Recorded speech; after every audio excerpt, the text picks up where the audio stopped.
they saw us. I'm a pseudo killer, intellectual sunsling. I'm a pseudo killer, intellectual sunsling. I'm a pseudo killer, intellectual sunsling. Pseudo gon' die, they saw us. I'm a pseudo killer, intellectual sunsling. I'm a pseudo killer, intellectual sunsling. I'm a pseudo killer, intellectual sunsling. Who do you believe in? People bringing misinformation when that information ain't disinformation. That's disinformation. Gotta know the difference in information. Get information with the pseudo killer army hunting pseudo. Cause you gotta train your mind to fight against them pseudo judo. People with the scholarship salute, we give them kudos. But the people with that look of shit, we look and see straight through those like telescope. If you ain't speaking fast, we gotta tell them folks and let them know the truth. You bringing malinformation to blast, then you the Ku Klux. Like say, don't talk me to death, bro, what the proof of? Good juju chillin', why you wanna go way bad juju up? Shalom boy got the tank in the cut. I'm in Sosa World plotting on the kick though with Kent. Come in Tiffany gave me the pseudo names on the list and said went and got the low. Anthony got him in the scope, Gullah and Gozy make sure DNA ain't a problem for them folks. Cause a pseudo gon' die, they saw us. I'm a pseudo killer, intellectual sunsling. I'm a pseudo killer, intellectual sunsling. I'm a pseudo killer, intellectual sunsling. Pseudo gon' die, they saw us. I'm a pseudo killer, intellectual sunsling. I'm a pseudo killer, intellectual sunsling. I'm a pseudo killer, intellectual sunsling. We're not attacking individuals. We're attacking the information and attacking the methodology. This is long time coming right here. Let them know that we right there, running neck and neck with all other communities. We will not be left behind.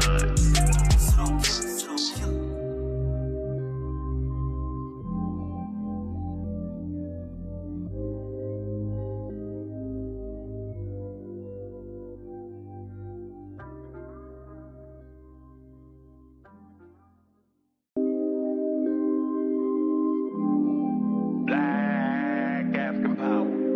What's good? What's happening? A well-organized lie. A well-organized lie. Defeats a disorganized truth every time. For who we? A pseudo gon' die, they saw us. I'm a pseudo killer, intellectual sunsling. I'm a pseudo killer, intellectual sunsling. I'm a pseudo killer, intellectual sunsling. Pseudo gon' die, they saw us. I'm a pseudo killer, intellectual sunsling. I'm a pseudo killer, intellectual sunsling. I'm a pseudo killer, intellectual sunsling. Who do you believe in? People bringing misinformation when that information ain't disinformation. That's disinformation. Gotta know the difference in information. Get information with the pseudo killer army hunting pseudo. Cause you gotta train your mind to fight against them pseudo judo. People with the scholarship salute, we give them kudos. But the people with that look of shit, we look and see straight through those like telescope. If you ain't speaking fast, we gotta tell them folks and let them know the truth of. You bringing malinformation to blast, then you the Ku Klux. Like say, don't talk me to death, bro, what the proof of? Good juju chillin', why you wanna go way bad juju up? Shalom boy got the tank in the cut. I'm in Sosa World plotting on the kick though with Kent. Come in Tiffany gave me the pseudo names on the list and said went and got the low. Anthony got him in the scope, Gullah and Gozy make sure DNA ain't a problem for them folks. Cause a pseudo gon' die, they saw us.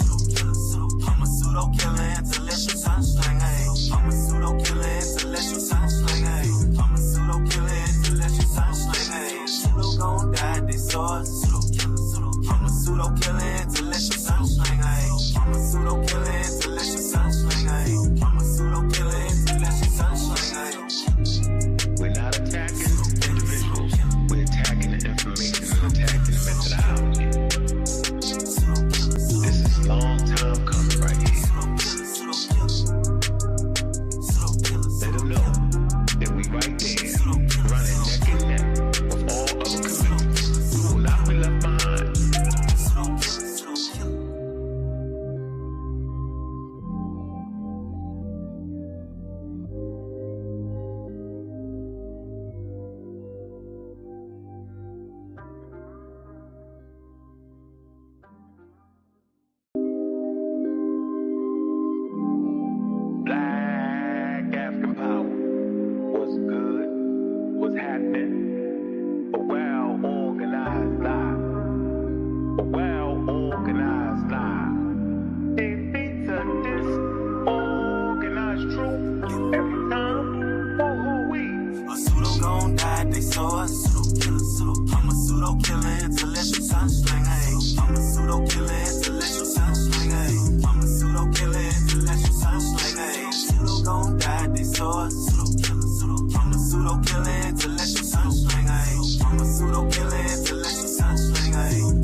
bringing misinformation when that information ain't disinformation. That's disinformation. Gotta know the difference in information. Get information with the pseudo killer army hunting pseudo. Cause you gotta train your mind to fight against them pseudo judo.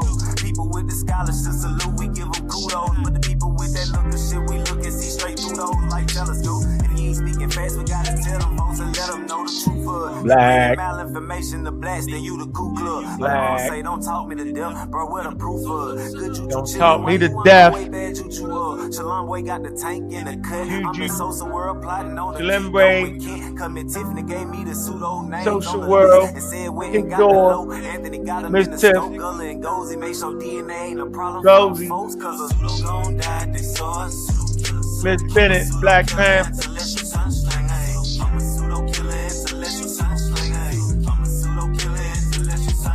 Hey.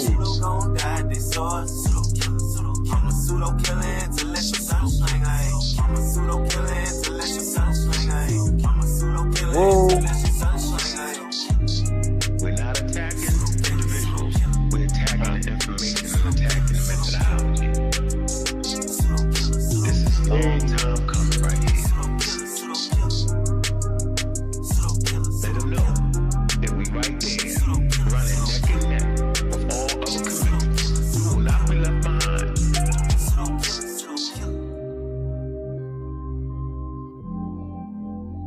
We're not attacking the individuals. We're attacking their methodology. Man, we just letting y'all know that we right there. We right there with the rest of the communities. Understanding scholarship. Understanding scientific literacy. We refuse to be left behind. Black African power. What's good?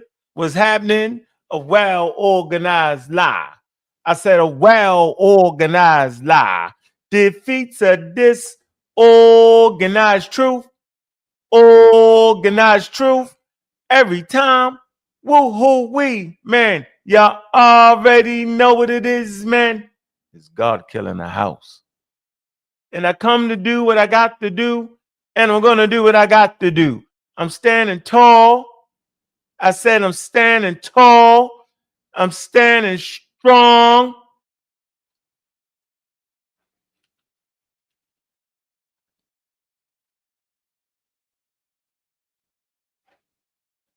Hey, Bobby banging this bitch. What's good, family?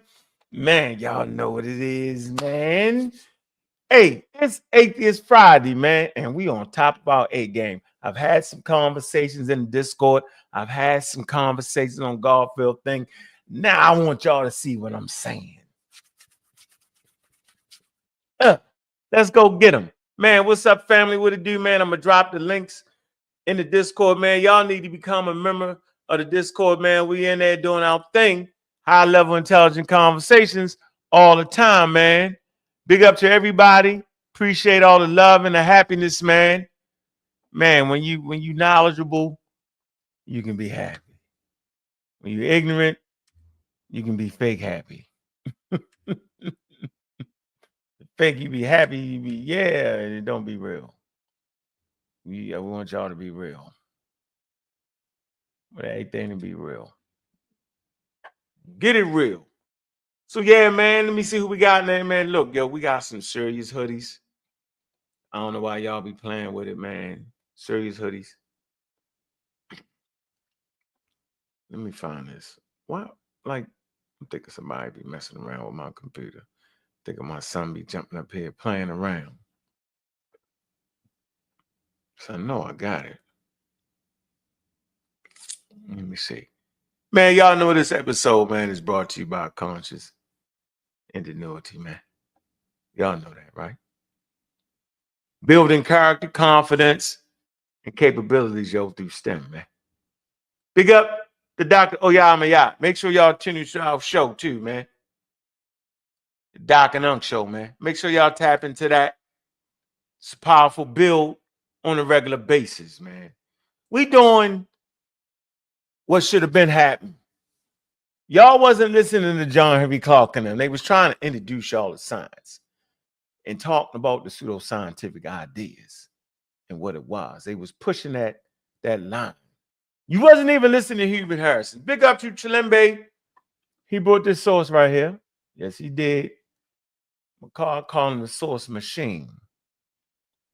And got duck sometime because he might throw it at you, so you got duck. I see you, Chilembe. I be ducking. I be having my Sugar Ray Leonard gang when it comes to you. I'll leave Sugar Ray Leonard gang because I know how you be trying to do it. I'm careful what I say around you. I make sure I get it right. So y'all see this right here, man. This comes from Chilembe himself.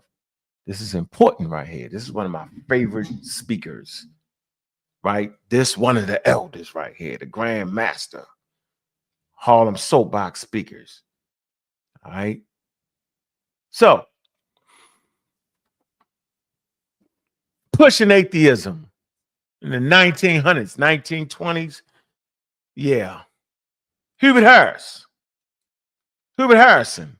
Harlem's most famous street speaker. Look him up. All right. He's the most famous one. And so I knew what I was doing when I went to Harlem and it was time for me to open up my mouth. I knew what I had to do because I was walking in the shoes and standing on the shoulders of a true giant. And I read his books. John Jackson wrote a book about him. A couple other people, I got it, right? And what I understood about the brother was the power of not believing. He's the most famous street speaker, began as a socialist, but became famous for his lectures discussing philosophy, psychology, economics, literature, astronomy, or the drama. By the mid-1920s, he drew crowds numbering in the thousands. There ain't nobody did that since. I mean, talking about what he talking about? Man, a reporter exiting the Lafayette Theater on 27th Ave one evening in 1926 encountered one of the biggest street corner audiences that we have ever met. An audience whose faces was fixed on a black man who stood on a ladder platform. That's all I needed was the damn platform ladder. I wish I'd have known. I went out there, I'd have had the little platform and stood on it. That's what I probably needed to do. With his back to the avenue and the passing buses and his face to the audience who blocked the spacious walk side. It was Harrison speaking on the theory of evolution. So y'all thought I was nuts talking about the theory of evolution, Charles Darwin. Nah, man. So Harrison died in 1927, right? No other orator demonstrated his learning or achieved his status. For listeners, even lesser street speakers represented an alternative to churches and middle class organizations. A source of more radical ideas, less constrained by institutional authority. On the street, speakers were accessible, available for sampling by the residents out for a stroll or doing their shopping, who might not otherwise have had the time to seek out the orators. Middle class critics complained of the ignorance of the speakers, of the misinformation they spread, of the radical hatred they aroused.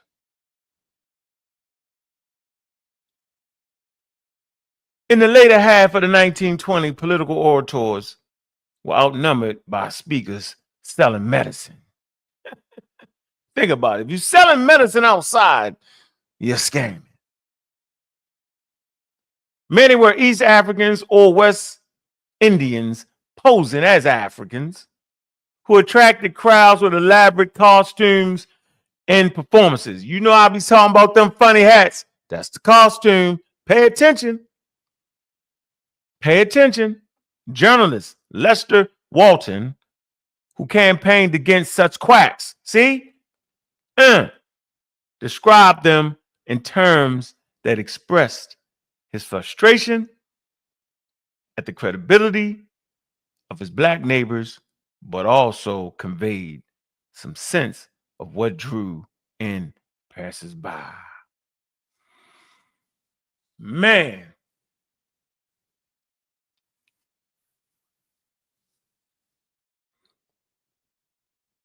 deep right there, ladies and gentlemen. You would think by now in 2025 it would have changed. This is the new corner. And they all talking, drawing crowds with pseudoism. It ain't changed. How they say it, baby? Game ain't changed, man. Just the names. So I come in the vein of Hugh and Hurston, kicking at atheism. And guess what, y'all? It's Atheism Friday, man. And this is what we doing. We're going to get right into it, man. I appreciate everybody, man. And let's get it going. I know y'all, there's other places y'all could be. I know other things people talking about, man. But we going right here. This is how we doing. We doing. I want to start right here because I had that conversation, man. Let me give y'all something y'all can sink y'all teeth into.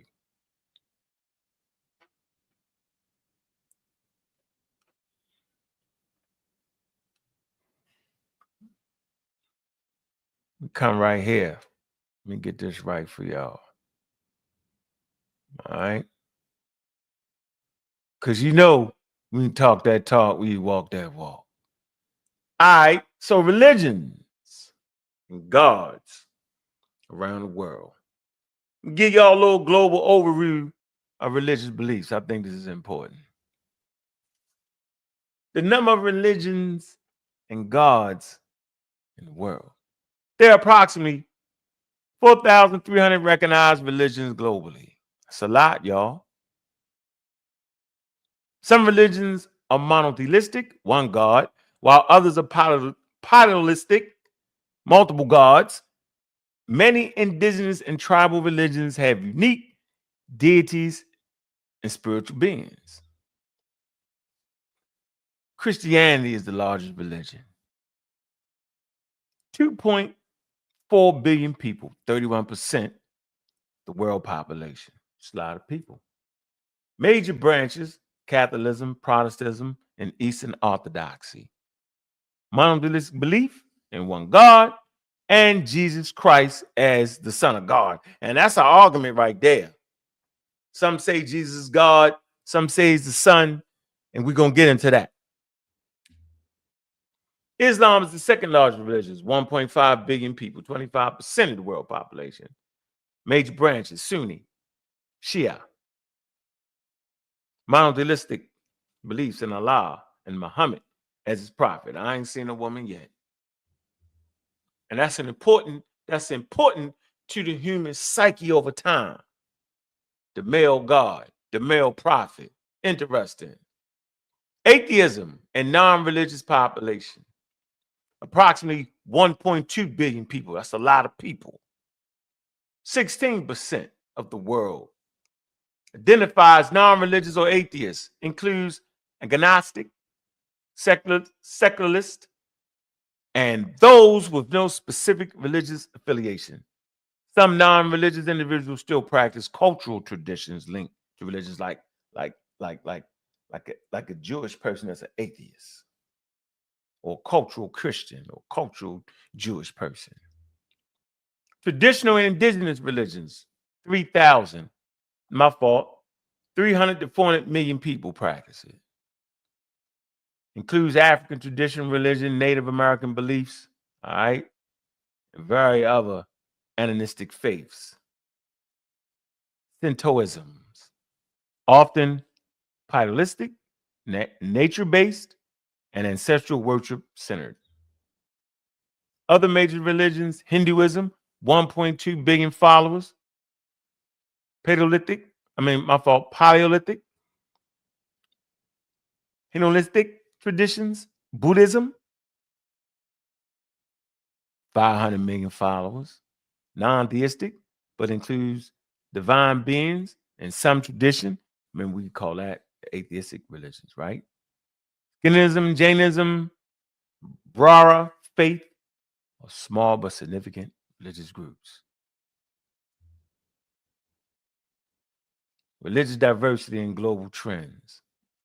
Religion continues to shape cultures and societies worldwide, y'all. Secularism is rising. Secularism is rising in some regions while religious revival occurs in others.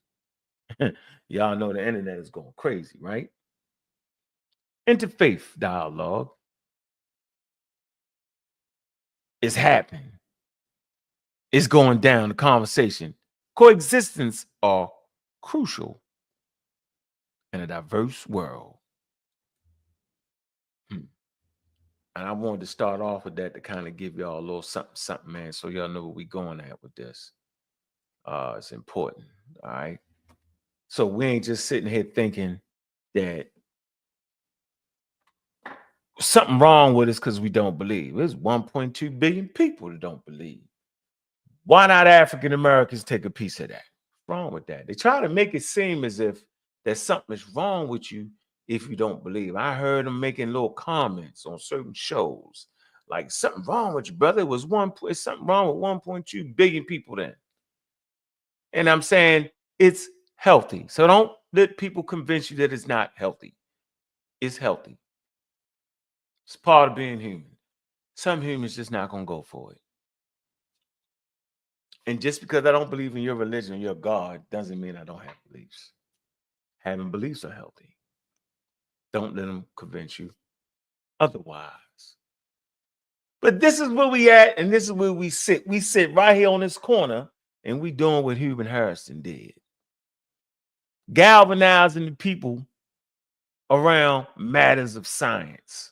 Galvanizing the people around philosophy, education, and scientific literacy. Science is undefeated, man. I've been saying this for a very, very long time, man. I don't know why they ain't paying no attention, man. Crazy. Yeah, we got the clowns in the audience, but we're gonna let them stay clownish because they clowns. And they dare not hit that link though. We're not even gonna mention their name, but I see you clowning. Don't even worry about them. They be clowning. So I just want to make the point that it's important for us to analyze. And you know what I always wonder? I be saying, I wonder why African Americans don't sit back and ask themselves. Now, I know my ancestors came from Africa, and with just a little bit of research, you'll realize that the African has been in Africa for approximately 350,000 years. I say it again, 350,000 years. Say it again, 350,000 years. That's about 350,000 years before Christianity. Before reading and writing. Before written documented history. We learned and developed a relationship with the environment around us. Didn't need a savior. We saved each other. Whoever pitfalls bestowed us. Didn't need an almighty God because we study evolutionary psychology, and we know that trend of having a particular deity that grew over time. Took time to get there. It took time for the scammers to come along and flim, flam, bam, bam, boom you. Understand all these. We say it's a byproduct of our beliefs. So I often wonder why African Americans don't at least recognize that without colonialism, during this particular time, in modern times, y'all wouldn't even be Christians. Y'all wouldn't think that you was born into sin. You think like your ancestors, some of them thought. Wasn't thinking we was born in a sin. You might start taking a little more care with the water around you. Not throwing all kind of trash in the sewer system, right? Because you know it's messing up the water, and you know we need the water. Not throwing trash on the ground. You respect it a little bit more. You would look to the natural world to get your answers. And by now you would recognize that the answers isn't science, because science is a documented look at nature.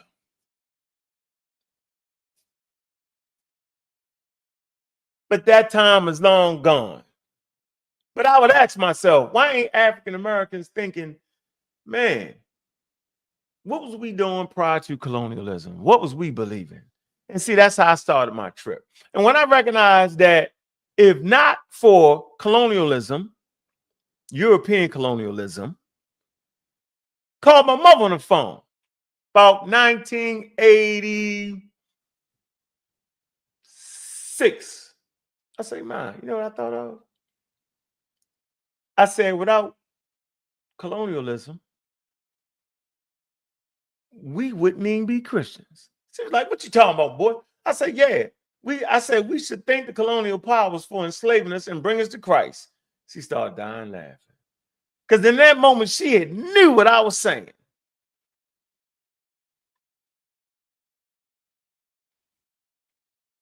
She knew what I was saying. And we both laughed together. We got a good laugh out of that. So I often wonder, do African Americans take time to recognize that we had at least 350,000 years? Ups and downs, good and bad people, great people, slow people, ignorant people, super intelligent people, fast people, slow people, ranging in all kinds of skin color, vibing with their environment without being a Christian or a Muslim or Jew. Do we ever ask ourselves, man, what happened? Because the wild part about this whole thing is I ain't even tripping off of people and what they believe in and what they don't. I'm tripping off the people that read that Bible and think that's the only God, that is the God, the one and true and God. That's the part that get me. How come all the gods ain't right? Why is it that Christianity claims to have the God?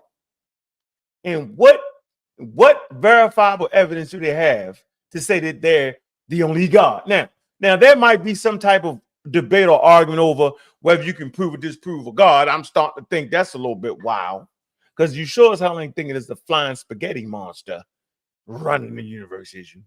So if you ain't thinking it's the flying spaghetti monster running the universe, then why would you think it's some invisible man sticking his hand out from heaven running the universe? But I'm gonna get off that, because I think it's all foolery. I think it to be foolishness. So these things we talk about, Paul, the fundraiser, Canonized Bible, the councils, and Arianism, proof Christianity is European. That's what we're talking about. Ecumenical conferences or councils. So I've been saying that Christianity is European, and I'm getting this pushback. Let me make it real clear to you. Let me explain it to you like this. When you sit there and read the Bible, there's a picture that comes there. You start to see characters that are located in what they call the Middle East. Bethlehem, Jerusalem, those type of places you find in biblical texts, right? Clearly areas outside of Africa. You talk about certain parts of Egypt, Parameses, okay? That's in Africa. All right. But the Bible puts itself in a situation where it explained peoples, and those peoples clearly wasn't Jew. And we spend half our time trying to make the daggone Bible African, or what you would say black. Crazy. But when you're reading a story, you don't see Europeans though. Right? You start to see them trickle in with like the Persians and all that. They trickling in the Syrians and all that. But for pretty much you find like Asiatic type right? And I could make a case that when you start getting into the Persians and the Assyrians and all that, you start to get that Indo-European DNA. But that's not for this conversation. But basically speaking, with your grandmother and your mother, with your aunts and your aunties, right now, when they reading that, they see a story, they think it to be an old story of people that clearly ain't in Africa, but they reading this story. So then the question will be, so why do you keep saying it's European? I'm not saying that the people in the Bible are European. I'm saying it's like a movie. The Europeans put together the movie. I'm going to say it again. It's a movie. The Europeans put together a movie, cast the characters that are not them. Europeans put together the movie, right? And the cast, the people playing the roles in the movie ain't Europeans. But the movie is a European movie because they put the movie together. They fund it, they fund the movie, they make the movie. It's their damn movie. You know, like the Black Panther movie. Everybody, 99% of the people in the Black Panther movie was Africans and African Americans. One of my homeboys played in there. But the movie was funded by Marvel Comics, owned by Europeans. That's not a problem for me. So when I say that the Bible, the canonizing of it, the Hellenizing of it, the Roman Empire of it is European, and what my grandmother and them got, they never got your mother right now, your father, your cousins, your auntie, the homeboys on the street corner. They never got what somebody would argue is the original Christianity that predates European colonialism. That ain't what they got. They got what Constantine and the boys. They got what was in the Latin. They got what was in the Greek. Well, some people say, well, you know, they was Hebrews educated in Greek. Yes, they was. Never forget this.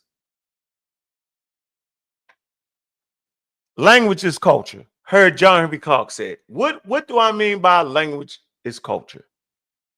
Language is culture, meaning culture expresses itself through language. There are words that mean certain things. So no matter how hard African Americans try to convey African ideas, continental African ideas, those continental African ideas are going to be better explained by an indigenous continental Africa than an African American ever could. Because there's certain words, certain emphasis on certain words, certain conversations that can't be expressed in the English language.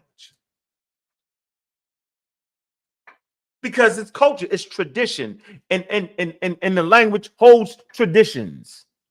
We can talk about it, we can be educated around it, but there's certain, we don't even know how to put the certain emphasis on certain words. That the way they would see their deity, the way they would see their God, the way they is different. It's different. Ain't nothing wrong with being different. I never want to mix that up. So I just think it's important to recognize that it was the Europeans that put the whole goddamn movie together that your mother, your auntie, and them is watching right now. A.E. the Bible. The Bible is the damn movie. It's the story. Y'all didn't see Charlton Heston in the Ten Commandments? I suggest you watch it. That's how I learned a lot of Bible stories. They funny with that when they start putting white people in the characters. Moses was white. They tripping, but they did their thing. So I'm just making my points here. So can I prove this? Of course I can. I wouldn't be on here if I couldn't prove it. I don't just sit up here and make up shit. Why, yo? Rainbow Coalition and American Indian Movement made, boy, people say anything, boy. That ain't funny. Let me see. All right. Let me get to the next next stage of this. Then I'm gonna bring y'all up early in the game. All right, so where we at? All righty, let me get to the home page. Bam, got the world religions. Do I want to go with the canonizing? Yeah, I'm gonna go to the canonizing of the Bible before I get to the decriminalization of Christianity, and then we'll finish it off with Paul fundraising. All this is going to show and prove how it's European or Europeanized, however you want to put it, Europeanized, whatever. Without the money, watch this. That's going about without the money that Paul was bringing that thing to those Europeans, wasn't he? He was going where he wasn't supposed to go, huh? Y'all know about that? Yeah. Here we go. Let's get to the canonical. The canon. They say it's the canon. Get to the canon. What about the canon? Let's get to the canon, y'all.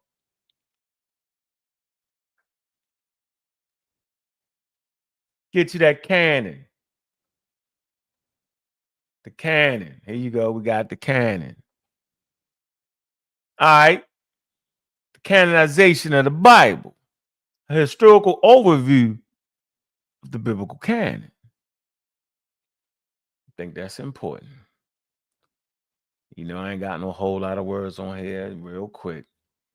You got to start with Tanakh, the Jewish canon. Largely established in the 2nd century BCE. Finalized by the 1st century CE. Council of Janina. Debated. All right. Comprises the Torah, the prophets, and the writings. Let me see. That's the Neve. How you say it? Nevim, and the writings of the Kent Trevine.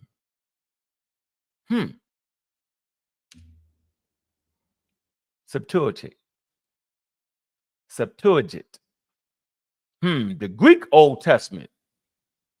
That's interesting. Greek translation of the Hebrew Bible. Remember I told you about how powerful language was, right?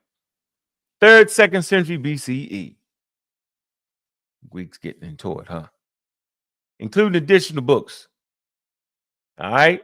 Deuteronomy canon, Apocrypha, widely used by early Christians. So we're seeing now that the rendition, right, the Greek Old Testament is widely used by early Christians. There you go. That's your interjection right there, ladies and gentlemen, of Greek culture. This is what we're looking for here when I say what I'm saying. All right, when the Greeks start translating, all right, people will say they translating because you're gonna have Greek speakers. That's fine. Just like translating into English, it's fine, right? But y'all know when y'all read the biblical text, man, it's times when you come to words like God, like in the beginning, God created the heavens and the earth. That word there is Elohim, so it would have a different understanding to a Hebrew speaker than say an English speaker. All right.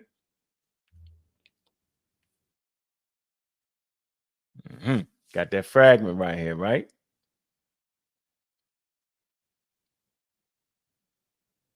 Moratorium fragment, 170 CE. Okay. That's the oldest known list of the New Testament books. Includes 22 out of 27 books in the modern NT canon.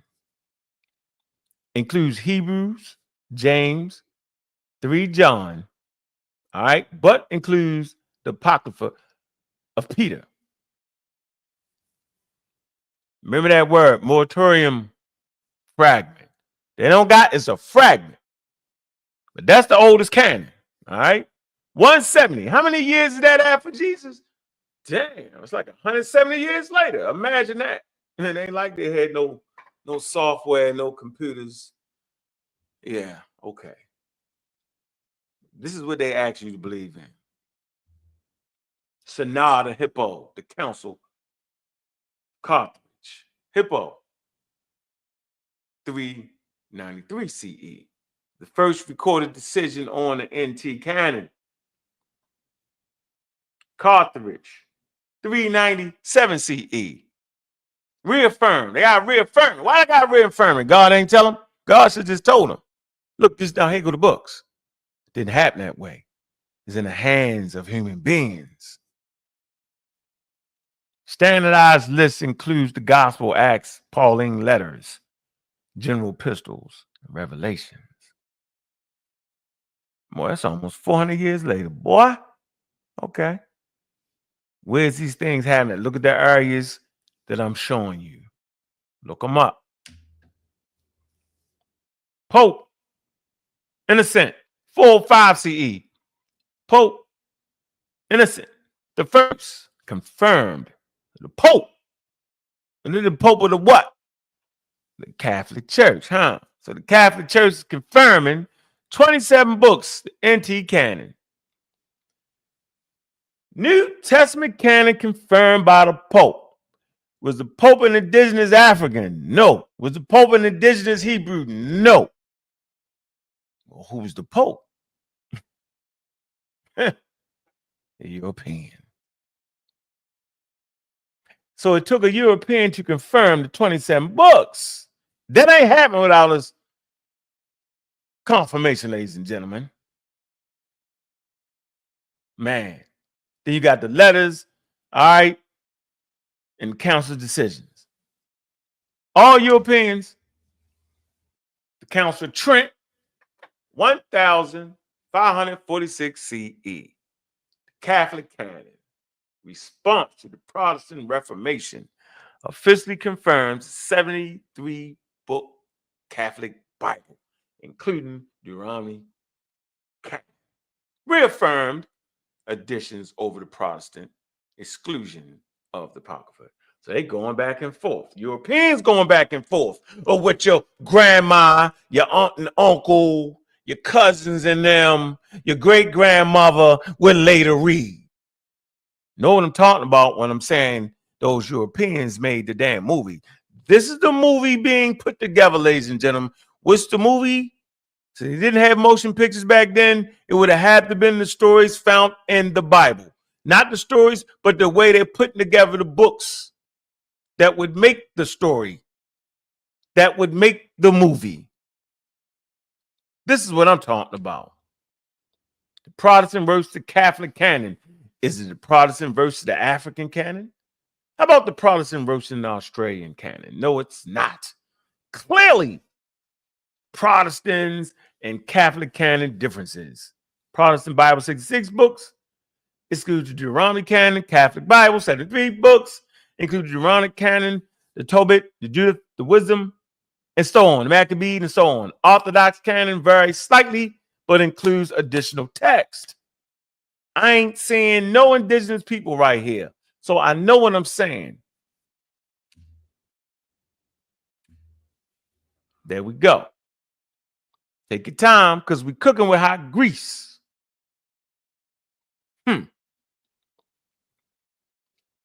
Almost there, ladies and gentlemen.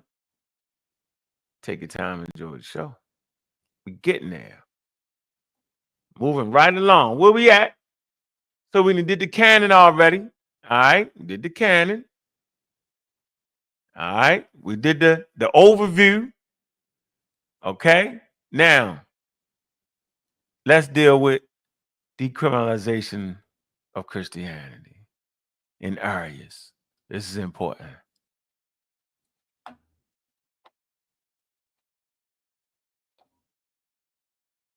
Now, how y'all feeling out there, man? Hit that link, man. Show some love, man. All right.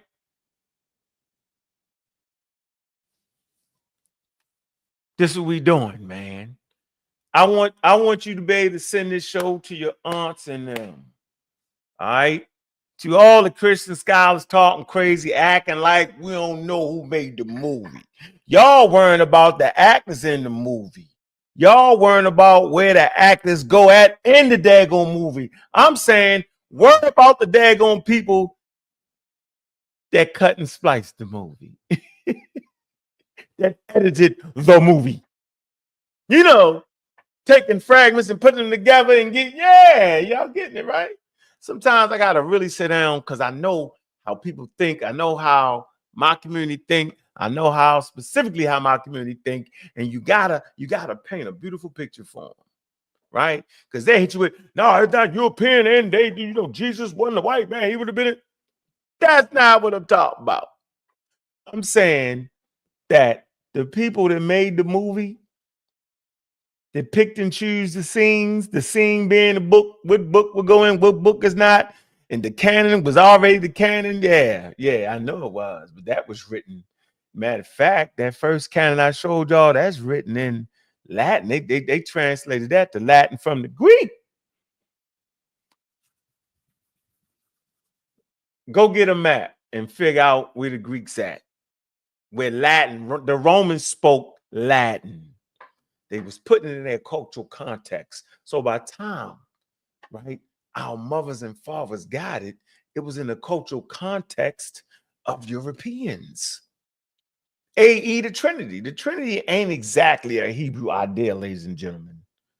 The logos ain't exactly a Hebrew idea. Ain't exactly. The logos is definitely a Greek idea. The Trinity, that thing right there, that's still coming out of Greek culture. There's a little bit, but for the most part, when they formulate, that's what they're doing. That's why you only find the Trinity in the early books. That's added on later on. Don't make me go get that, prove that. I will by the time I can get up here. I'm gonna drop the link, get people in there. Look, man, why don't y'all take time out real quick, man? Hit the store, man. All right, there's actually a store. Hold on. Y'all can either go to Abju, y'all can go to the Abju store, right? Or y'all can go to the store that's right there. All right, on the website. Not on the website, underneath the video. We got all the sweatshirts. Y'all go to Evil One. Evil One is gonna help out, man. Remember, we building that war chest up, man. For the community skeptics, we building that. So y'all show some daggone support, man. Hey, put them links in there, man. I see you, Herb Wise. How you doing, brother? Thank you for stopping by, man. Yeah, right here. Yeah. Some nice hoodies right here. Y'all can either go here or y'all can go here.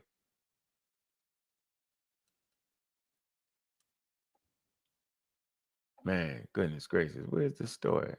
Hold on one sec.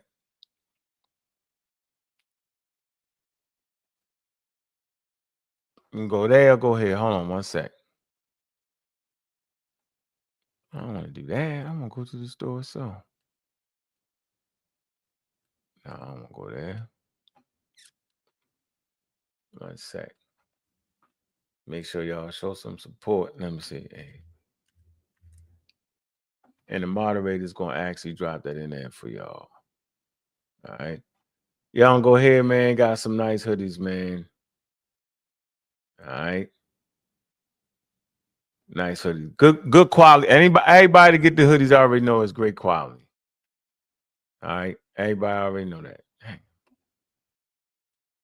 Great quality. We ain't hit y'all with no flammery.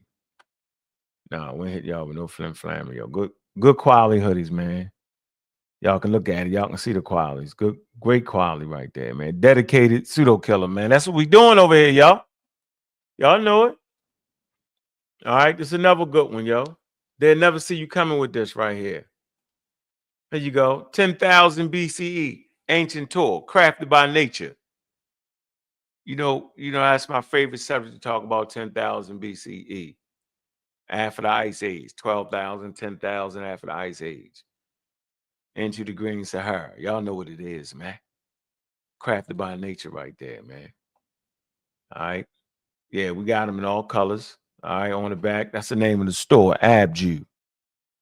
All right. They'll never know what hit them. All right. Pseudo killer hoodies. All right. Big up the Kent, man, for supporting the store, bro. Appreciate you, man. That's no pseudo. All right. Real simple. All right.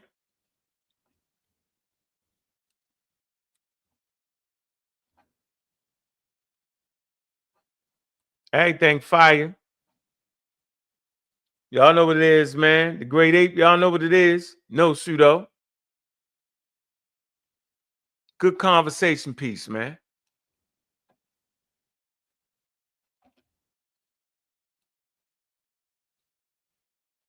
Good quality the whole 9 yards, man. But yeah, let's get back. Drop the links. All right. Let's get back to where we at, man. Hour 19 minutes into this, man. We got 76,000 people in here, man. Yeah, man, it's cold out there, man. Get y'all there. Go ahead and stop playing. Support the show, man. We building this, and we got a special guest about to come through here. I'm letting y'all know that. Yeah. Money talking, bullshit walk. Y'all know that, right? So here we go. Hold on. So now we're moving towards the decriminalization of Christianity. It was criminal to be a Christian. Man. All right, here you go. All right. Let us go. Decriminalization of Christianity in ecumenical councils. Resolving theoretical division in the Roman Empire. But how? Why not God just tell them what the real Christianity? Please stand up. Why would they have to resolve it in a European nation? So it was the Europeans, the Roman Empire. It's clearly a European nation. Y'all gonna act like they not in the Mediterranean. Y'all gonna play? How y'all want to play this? All right. Ecumenical councils. Y'all know what the first one was, Constantine. That's not the first one, but the one that Constantine made famous, the Council of Nicaea. All right. They resolving the theoretical division, the theological, the way they feel about God is a division there. God ain't sending the memo. God could have ended that. No, it's this one. Could have put in all their heart, but he didn't. God need us. God need the Roman Empire. I ain't saying there's nothing wrong with that. I'm not knocking nothing, but don't come at me if I make a statement and say that is European or Europeanized.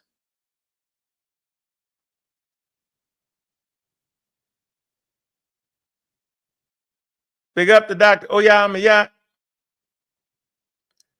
Yeah, let me see if I can announce this. Hold on. Hold on.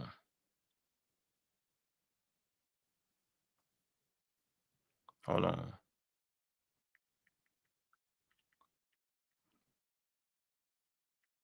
Hold on.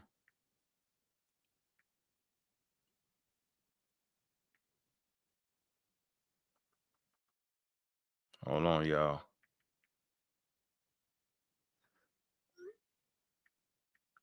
Hold on. Hold on. All right, let me ask Doc, can I say that? All right, she just gave me important text there. Waiting for a response here. All right, let you know if I can make this important announcement. Andrew, man, I appreciate that donation, bro. That's some love right there, man. And I had a super chat the other day that I didn't get off. I want to get to that somewhere in the middle of the show. Let me see. Can I tell the listeners? All right. She ain't hit me back on that. All right. So y'all see what it is, yo. We're gonna talk about the councils and the decriminalization. It was criminal to be a Christian. That's funny. Decriminalization of Christianity in the Roman Empire. Emperor Constantine issued the Edict of Milan in 313, legalizing Christianity. This is a political move right there, y'all. All right. I think he was fighting against his cousin.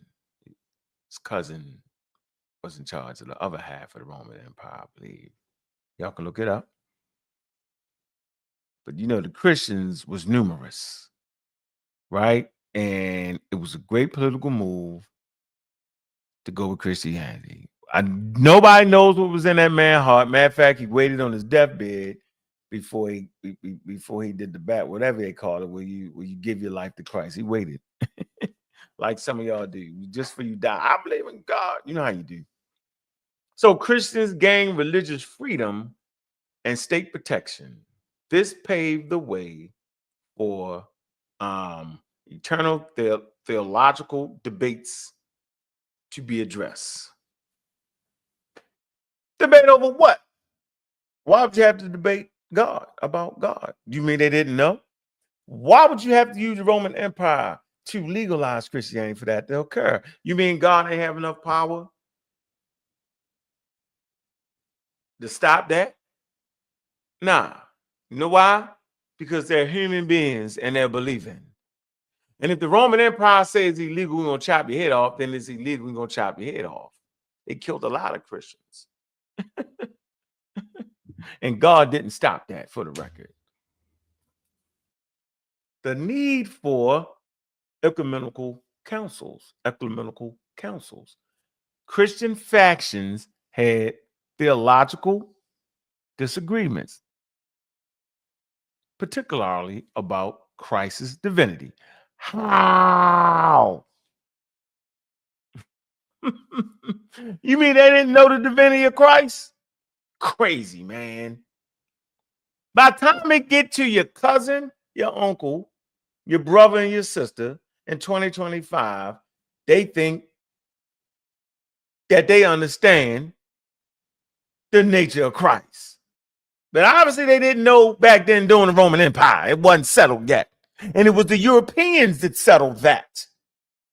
It was the European money that funded the daggone council. Y'all see what I'm saying? Follow the bag.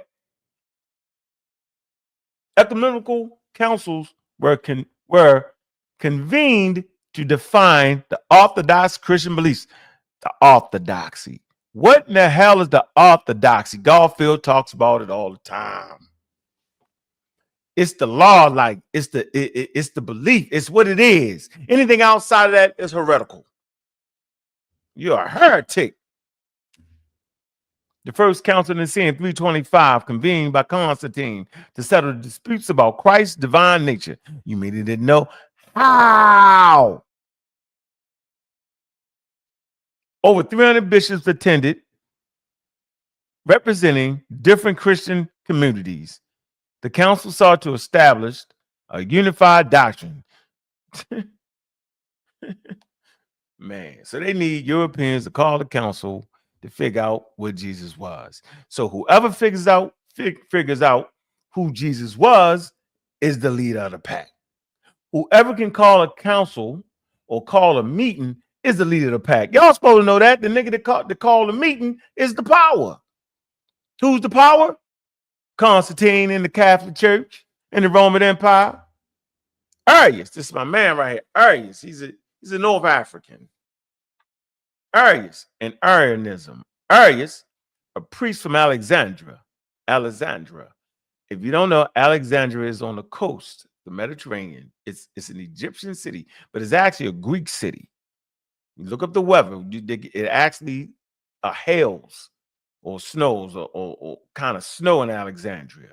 So you already know those naked indigenous Africans early in the game wasn't in there. So this is a city founded by the Greeks. Get that straight. You know, like the Great Library of Alexandria. They're not even sure it was there. Yo, that was put there by the Greeks. Knock it off. Alexandria argued that Jesus was created by God and thus subordinate. Don't that make sense, though? For me, in my mind, that's the most logical thinking if you're saying that there's just one God. I want y'all to pay attention. I always felt like what Arius was saying made more sense. Because if you're saying there's one God, don't trick me with the Father, Son, and the Holy Spirit, right? Don't trick me with that, because then that's three things. No matter what you say, it's three things. Even if you make it one, it's three different ingredients to make the one, thus eliminating the one God. You cannot convince me. But Arius, right, said he argued that Jesus was created by God and thus subordinate. Arianism rejected the full divinity of Christ. I'm thinking I don't think they actually rejected the full divinity of Christ. I'm saying that the people that was going against him claim that he rejected because he wasn't quote unquote there with the Father. So some kind of way they felt like that. It's a this belief challenged the traditional views of the Trinity. Remember, the Trinity was added later on, y'all. The council affirmed Homonousian doctrine. It says the council affirmed that Jesus is harmonious, same essence with God, the Father. Same essence. That's the doctrine that went out. Let's see. This doctrine upheld the full divinity of Christ. The Nicene Creed was formulated to establish the Orthodox Christian belief. That's their little document, the creed. They read it. Matter of fact, they already had that creed before they even came into the council. But why they have to call it? They had to call it because a lot of people were saying, that makes some sense, man. If you're saying it's just one God, then obviously Jesus can't be God. He's the Son. He was there in the beginning, but God was first. That's essentially what Arius was saying. Arianism was declared, more they say, boy, you out the game. Heretical at the council of sin. Boy, you're done. Remember I said they can hit you with that. You're a heretic. Heretical. You're a heretic. Meaning you're crazy. When I listen to that, you're nuts. Arius and his followers was exiled. Get out of here with that. We say it's one God and then name three.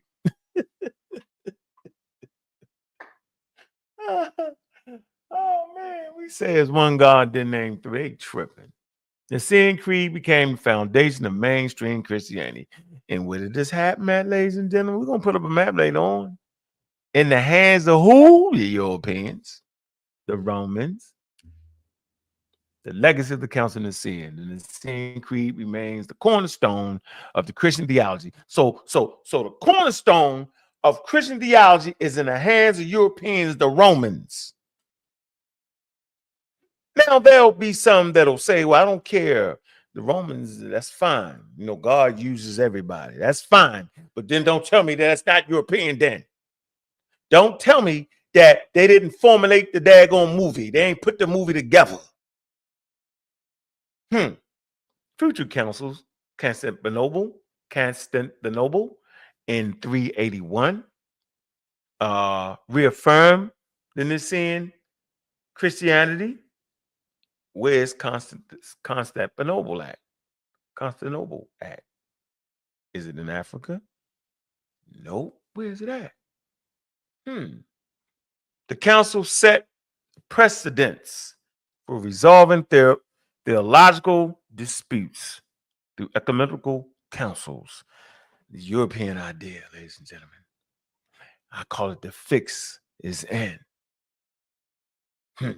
They rustled it out of the hands of the indigenous Hebrews, didn't they?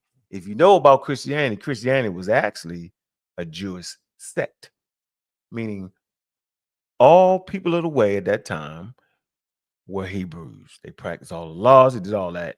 And some wild guy came in and said something. We're going to get on him next. Istanbul, Turkey. Istanbul is in Turkey. You're absolutely right there, bro. Who came in the Bible? And I'm going to drop the link to y'all. I'm going to drop that link to you. I'm going to drop that link in 2 minutes. Now, I'm going to drop the link now. I'm going on for an hour and 30. I'm going to drop the link now and get into it. Then we can get into Paul. All right. I'm always dropping the link inside the daggone chat first. I mean, inside the thing first. Y'all need to become a member.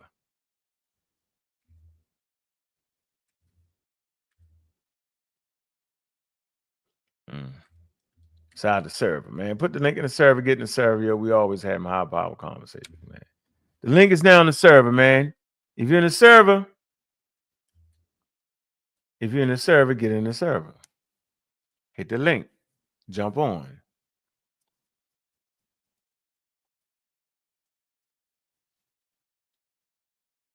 So I had a like up the shows, man. It's a real educational show, man. Hope I ain't moving too slow. I don't think I am. Right. But you know how to get. Like up the videos, like and subscribe, man. It's Atheist Friday, man, when we beat the hell out of religion and God, which is an all human idea made by humans. Science is an all human idea made by humans. She didn't answer that. Nope. I must can't announce it because she ain't told me. Anyway, I just got some good news, and we're gonna be on a nice platform. I can't even tell you what the platform is. I want to. All right, give y'all a chance. Don't get up here talking crazy.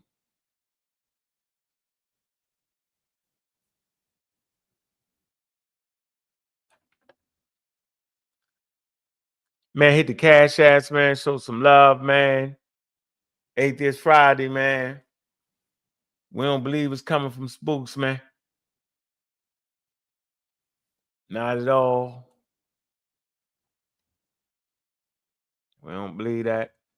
It come from the people, man. And I appreciate everybody, man. Thumb up the video so it can get in the algorithm, man. All right, we over here. We fighting. Doing what we got to do. Hey, moderators, put the link for the server in there so people know what a server is. Man, you should be in it, yo. It's the end thing to do. It's the end crowd. With the show enough information, having a high-level conversation, man. Next, we're going to get into talking about Paul, your man Paul, the flim-flammer. I tried to say that Paul was raising money. And I tried to say that Paul was actually he was going to the place with the money, right? And it wasn't in Africa. It was to what they call the Gentiles. If you don't know what a Gentile is, that's non-Hebrew. All right. Based off the biblical text, Jesus told them to go not by the way of the Gentiles. He said, go to the children of Judah only, the house of Judah only. He was saying these teachings is for the Hebrews, because he already knew once you start mixing around, they're gonna put that money on the situation. Boy, them Greeks got money. Boy, them Romans got money. They're gonna start changing the message. You know how the message get watered down once you know how it go, man. Y'all know what it is, man. I'm telling you, boy. We gonna hit the Paul. Paul was the one start saying, "Oh, you know, Paul, you ain't got that Paul. You died, sanctified, and holy. You don't gotta worry about. Don't worry about that. You know why he say don't worry about that? Let me give you an example. In my earlier days in the conscious community, it was some things I just couldn't say, yo. I just couldn't. And if you want to make the message more palatable for the conscious community, don't talk about Charles Darwin. Leave him out your vernacular. Don't talk about evolution. Stop it. Don't talk about science, because y'all know what it is. It's the white man's science. Y'all know. Joe, what's good, bro? You know how we doing it. What it do, man? What's good? What it do? Good bill so far, man. You putting in some work right here, man. You explaining this it's pretty tight, man. I think you got some areas where I would push back. I'm listening. But, we won't push it. Would you like to push, turn to shoving, furniture get moved on? I'm only gonna give you half a target. Look, I'm gonna turn to the side. You ain't gonna punches thrown. Yeah, I ain't gonna stand right in front of you now. Oh shoot, man. Mhm. So I think that so I agree with the whole concept of the Europeans taking over what the Canaanite Hebrew people, started. Like Yeah, I mean we can see that. Like so you did pretty good showing how they, arranged the books, changed the translations, added, subtracted, based on what they felt, had councils come together to try to figure out, what's going to be the exact doctrine to be taught, and like I was saying in the server when we was talking one of the times in Discord, I was like, even like the traditional practices are not even the same. So I agree. A lot of stuff been changed. I think where I struggle is I feel like belief is a thing that comes from inside of humans. yeah. So I feel like even if you took away Christianity, right, from the African American community, Mhm. the only thing they would do is just replace it with something else. I agree. And until we can get to a point where we are really scientifically literate and can really explain a lot of things, because you know how I feel. I always say I feel like it comes from our inability to answer certain questions. Mhm. You know, we the human mind is powerful. Yep. And our imagination, man, it'll take us a lot of places where we should not be going.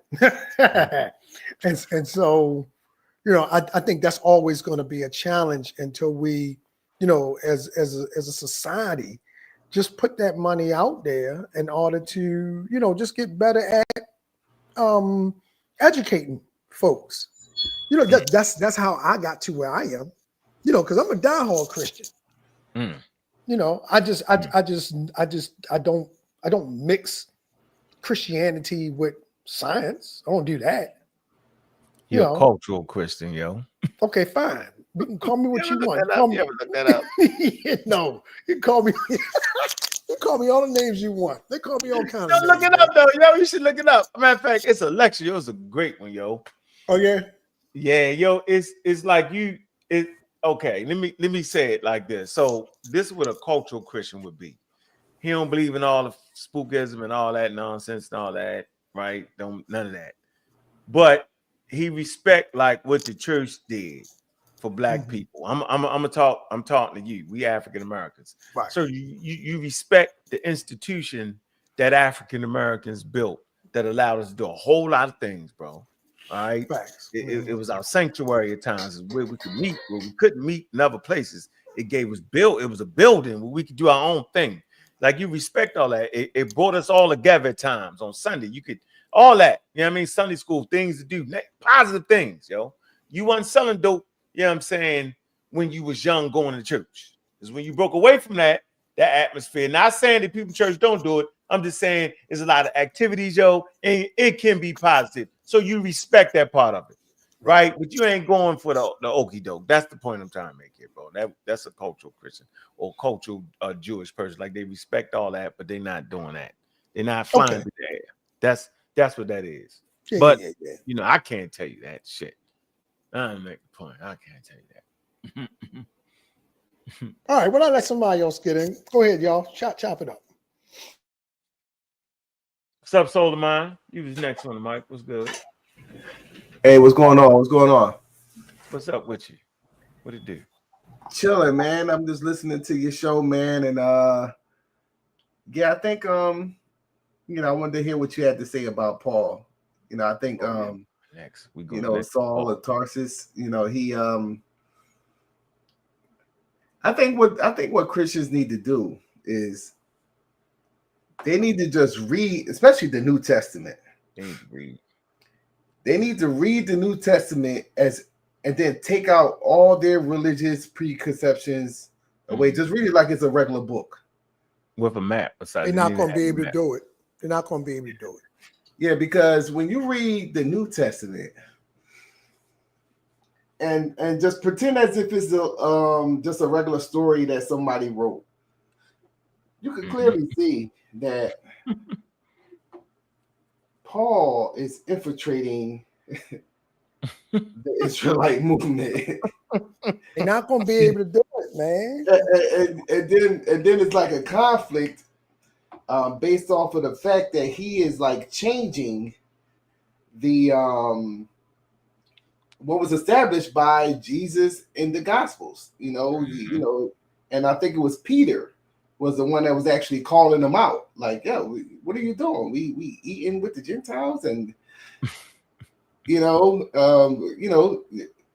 we eating amongst the uncircumcised, and so how the story goes is pretty much Paul was a persecutor of the Christians initially. Think about this, right? Roman citizen. It's hard to get Roman citizenship back in the day. So he's a persecutor. He's a persecutor of the Christians, and all of a sudden he has this vision. He falls off the horse, right? And he has this vision. Now all of a sudden he's going inside of the, he's joining the movement, right? And when he joins the movement, I guess God is revealing to him like new things to add to this faith, So I mean, think about the whole concept of okay, God's going to choose the person that was killing the Christians to now, make additions to the faith, and then the additions is kind of like this inclusive thing where they now is watering down their doctrine to fit the Romans. So how coincidental is that? That the person that was initially persecuting the Christians is now all of a sudden the face of the movement, and he's changing everything. But wait a minute, y'all do know that's how religion works, though, right? Hey, you explain this all the time. Come on, Joel, knock it off. You got Joel. Let me get in there. Cedric always want to come in with a shotgun shooting. This guy. All right, go ahead. All right, so I've heard you say this on numerous occasions. All right, so we think back to like over there in the land that we all love so much, Egypt, right? And they started out like, so when you die, you had to be buried with a whole bunch of folks. That take folks with you. They finally say, no, man, that's a little bit too raw. Some folks were like, man, I ain't down with that. So they say, all right, fine. Let's get some animals. They say, oh, that's too costly. They say, okay, let's make some figurines, some little statues, and put them in there with them. And just like for the Hebrew people, they started out, man. I think they may have even had a situation where they sacrificed some children one time, but they started out sacrificing these lambs and these sheeps and bulls and all this stuff. Stuff costs money. So eventually it becomes, all right, well, we'll have a stand-in place for the sacrifice, because, it won't cost no more. It'd be a one sacrifice for all, one time for all time. Yeah. Intelligent move. Hell of a move. Right. And then even becoming part of the faith. Like now you don't have to, cut y'all know what I mean, cut yourself in order to become a part of the faith. You the mikvah became a thing. You get baptized in the pool, right? Some water. You go under and come up, you're a new creature. I don't have to be circumcised no more. So see how it changes in order to ease of use, ease of cultural adaptation, and on it goes. And so Paul comes along, and Paul trying, so I feel like Christ also, put that little message out there that it's supposed to be for everybody, but be that as it may. Let's go with your narrative. Paul is making it so that everybody can become a part of it, right? So I mean, we got to see that flow. If we miss that and just beat it up just because it's a religion, then we're gonna miss some of what's going on. That's all I want to say. Go ahead, Cedric. You can fire off there. Man, look, peace, everybody. I have no need as an atheist to dress it up or romance it. Paul is the ultimate flim flammer. Simple as he's lying his behind off from his operation, his close encounter of the third kind, to making all of the stuff up because he was just simply following the money. Read in his stories. He tells you how much money he's getting off of selling this story to the what you call them, the Gentiles. It was all about expanding and co-opting a narrative. That's all it was. And by explaining the very rational actions to justify an irrational thought process, Joel, is testament again to us not collectively going to this, to acquiescing to this concept of belief in the supernatural entities. I you discount human beings' ability to learn, the plasticity of the brain, our collective development as a society. When you speak about things that we don't know, who is the we and what it is we don't know that requires a God? It's just how the human brain works, man. You asking somebody who's not a neuroscientist or a psychologist to answer that question. Then how can you regress to that position without being qualified? That's my point. That how, if you can't quantify it, how can you justify it? Okay, all right, that's a good question. I'm going to answer that because when you look at what is happening in humanity right now, we can clearly see how science is explaining a lot of things to us. We're moving really fast. We almost have a robot, unborn mechanical things that are acting like humans and serving humans and walking with humans. We're moving along, Cedric. Yet for all, you got 3 billion folks that's not doing what you said. That's why I'm saying what I'm saying. And I'm gonna hit you with this too. If we go back to when this started, man, we talking what, 50,000 years ago, 60,000 years ago, Cedric? You trying to fight that with me? You got to be tripping. We can see the evidence all around us. So until humanity figures out a way to put the value into what you're saying, but until humanity put the money where their mouth is and start coming up with a way to educate people to the point where they don't have to gravitate to these kind of things, you and I are gonna be in this discussion, buddy. How and why is there a necessity to gravitate to these ancient concepts in 2024? You're not making any sense, Joel. You're the one not making no sense. Look, I'm agreeing with you that we have the technology. We can rebuild them. It ain't happening. Why is it not happening, Cedric? Where is it not happening? Everywhere around you. Where is everywhere around you?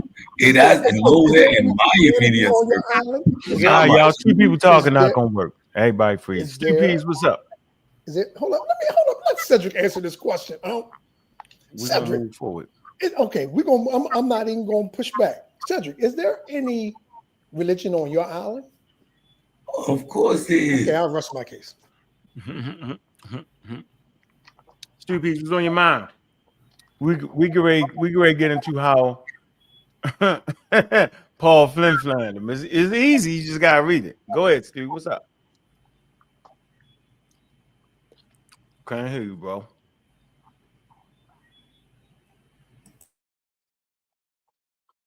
No, big up everybody on the panel. Can you hear me? Don't be yelling. Yeah. We want you to stay calm. No, I'm not yelling. The thing that amazed me most about Paul is that Paul reminds me of Fidel Castro. He's from a rich family. He heard something, and he said, I can run with this. Right? And he did. He ran with it. And people might not like him, but there will be no Christianity without Paul. None at all. And because he was the one who took it from the streets and gave it a sense of prestige. He was a learned man, right? What did he write in Greek or Latin? But he was a learned man, right? He was far brighter than any of the other disciples. That's when he decided to call himself a disciple. They had to step back. You know, he had the ability to put them in the place and say, this is me. You can barely read. What are you talking about? Your job is to go out there and do the footwork. My job is to go out there and be prestigious. And he was. You might not like him, but Paul did more for Christianity than any of the other disciples. When we read most of the books that they read at church now are written by Paul.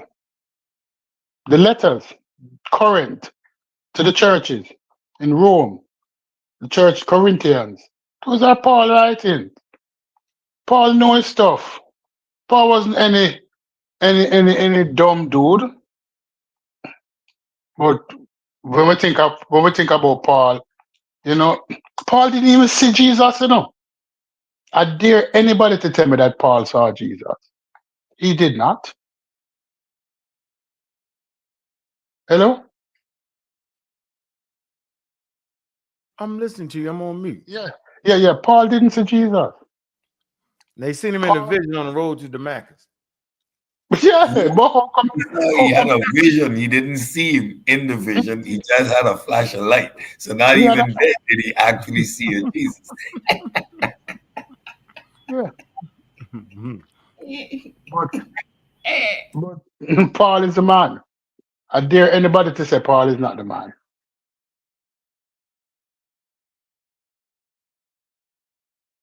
He's the first scam god. He's the first scam. He the first scam god. He flim-flam hell out of them.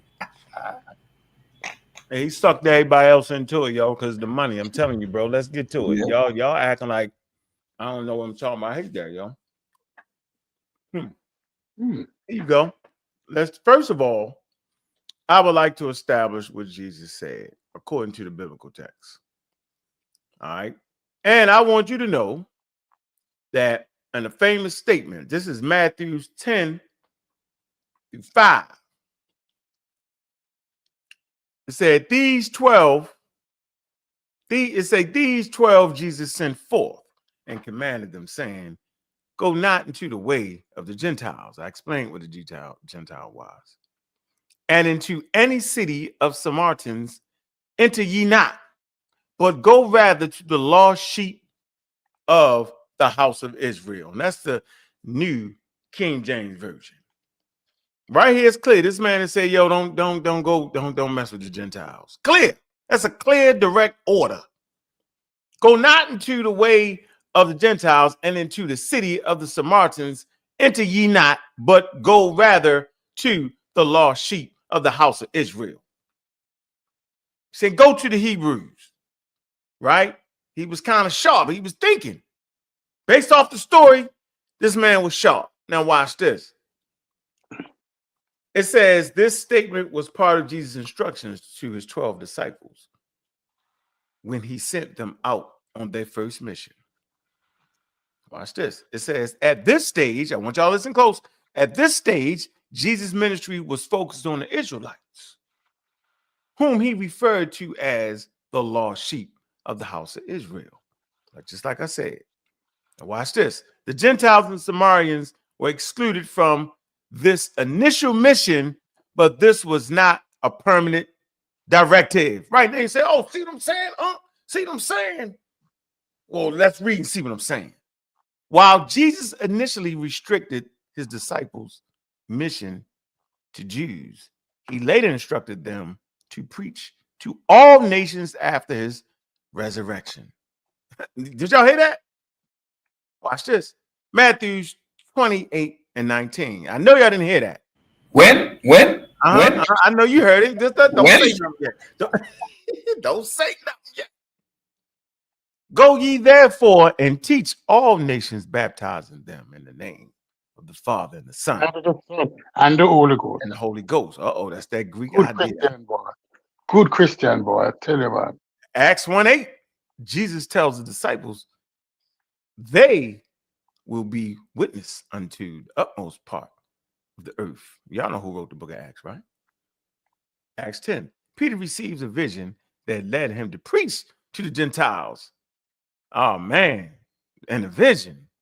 Thus, while Jesus' initial focus on Israel is later teachings and the work of his disciples, especially Paul, extended the gospel to the Gentiles. Now, watch this. Was Jesus living during the statement of Matthew's 28:19? I told you I didn't hear it. No, Jesus was not living in his physical earthly form when he made the statement in Matthew's 28:19.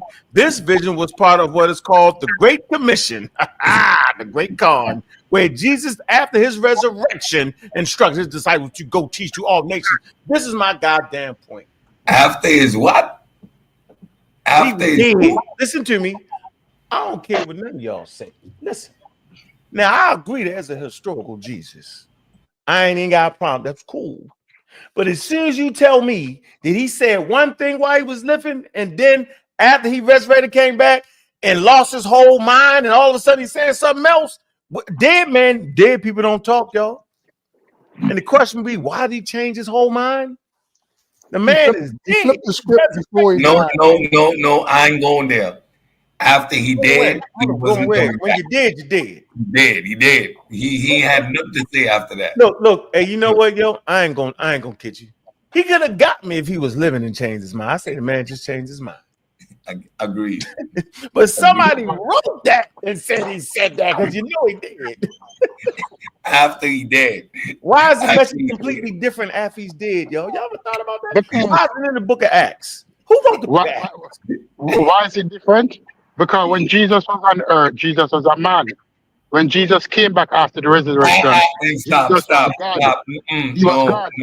No, stupid. Yes. No, he didn't He was come back. After he was dead, it was over. Party was done. According to the story.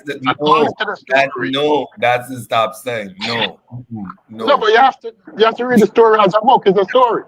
And according to the story, when Jesus came back in his fullness, not limited by earthly flesh, not bound by earthly flesh, he could now give the permission that the disciples could go into the Gentiles. Yes, that's the flim flam right there. Somebody said Jesus said that when he come back, but we know Jesus didn't come back. So we know that right there is a flim flam. That is right there where Paul catches. You were not there. You did not know. Jesus no, hold on. Let's stop here. I refuse to argue with somebody to tell me somebody was talking after they did. And then when they did, they changed their whole ministry. This man's ministry was focused on the Jews because he was a Jew himself. He was a Rabboni. He was a Rabboni. No, quote on what you saying, he couldn't have been a man because men don't talk after they die. So let's get off him being a man. All right? He was a son of man. Only men can have. So my point is, he's a Reb. He's not only a Reb, he's a Rabboni. That means he's a master teacher. So you trying to tell me that this master teacher, when he died, he came back with an epiphany. Let me go talk to these everybody. That's wild to me. The way they constructed that, the way they found the book to say that. Would you agree with together? That's wild. So listen, if I can agree that Jesus is a historical figure, which I do, then historical figures don't talk after they dead. All right, that's the mythological part to it, right? I'm gonna say this again for all people on the short bus. I agree that Jesus was a real historical person. I also agree that he was of that bone, because that's what the story says. He's a teacher, right? And he was teaching his people. I agree with that. He was a savior to his people. I got you. He got a little bit too slick and played the God card and got murked because they ain't playing. The own people got him because they ain't playing that play like you God. They serious about that. Got murked back, but he ain't come back. But the wild part about this story is when they come back, all of a sudden, the people who he was saying don't mess with, right? You can now mess with him. And I'm gonna tell you why he was living, yo. He ran across a woman, a Canonized woman. I'm gonna get into that because y'all think I'm playing. the Canaanite woman say, "Help me, help me." He was like, "I can't help you." Uncle Flim. You You know I okay? gotta get you right. So he didn't say that to the woman. He didn't tell the woman he couldn't do No, it. No. I'm going back. I had to rewind the tape. Remember you? So you know we grew up with tape. Oh yeah, rewind the tape. It was funny because it sounded just like a damn tape. Okay, so look, you know they got this song, and if I be lifted up, you know that song. If I be lifted up from the earth, I will draw all men unto me. Long before he died, man. We talking John chapter 12, verse 32. Let's right? go. Talking about his death. He said, Hold on, John. Hold on. John chapter 12. Who wrote the book of John? Nobody knows. And it's the one that is Jesus is talking all the mystical stuff. That is the most supernatural of all. 12 what, yo? 12 what? Come on. He's shooting at me already. John 12, 32. Banging out on me. I ain't got no win. Nah, yo, we doing what we supposed to do it. Hey, Stu P, It says, hold on, here you go. Please make sure you back me up. 12:32. 12:32 say, and I, if be lifted up from the earth, will draw all men unto me. What the hell that mean? Jesus that is post death. Hold on, man. That is after he rises again. Yeah. No, wait a minute. Yeah, it said, listen, listen. Made the statement that because you was right when you went to Matthew 28, you say, yeah, that's after he died. Okay, fine, I gave you that. Then give me that. So I said, fine. I mean, get one where he talking and roaming around and he ain't dead. He just telling you what's gonna happen after he died. What's the mission? To draw all people. There you go. And John wrote this close to 100 years after Jesus died, and he remembered what Jesus said. On the island of Patmos, right? He in prison, right? Yeah. He on the island. Yeah. Man, y'all fucking man. He was on that man. The man was on I'm not disagreeing with that. I'm just saying you just went too far with the Jesus they said while he was living. That's all. I just want to make sure, yo, was he on the island of Patmos? That's the same dude that sees. That's Jesus' book, though. That's Jesus' book too. Y'all know that, right? That's the book he's supposed to wrote. Jesus wrote that book, right? What book? He wrote what book? Book of John. Who said that?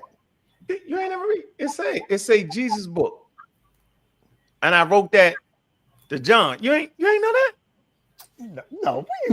Don't stop what? Stuff Man, don't tell me I'm a better Christian than you, bro. Yeah, we are. You obviously are.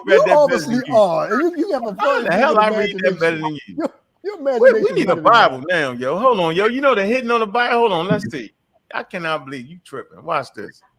Let's see. Hold on. There's a trip. Yeah, I ain't know you ain't know that, yo. Book of John. Hold on. John. This is funny. John. Book of John. Let me see. All right, let's see if we can get to it. Whoever John is, he never met Jesus. He wasn't around when Jesus was around.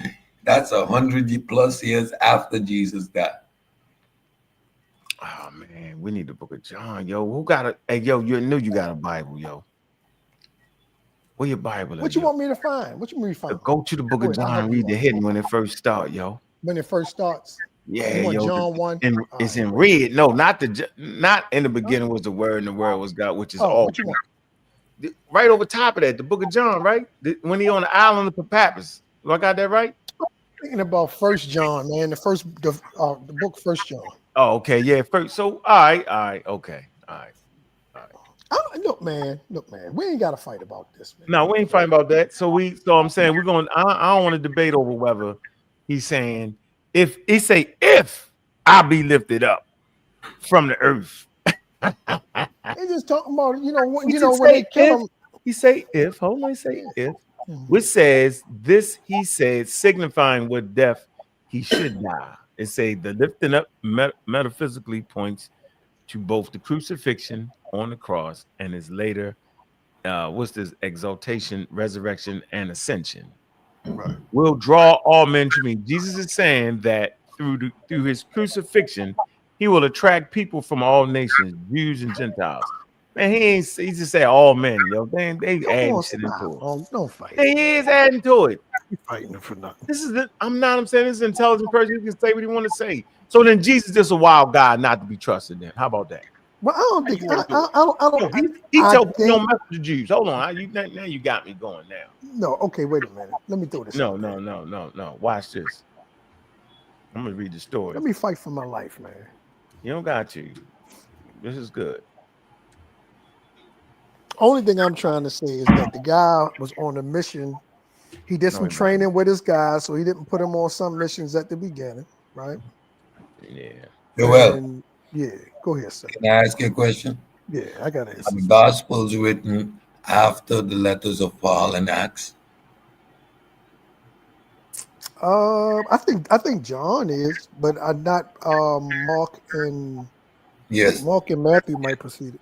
I'm asking a rhetorical question because the letters of Paul predate the Gospels and definitely the narrative of John. So you would understand that a lot of the concepts that are expressed in the letters of Paul come back.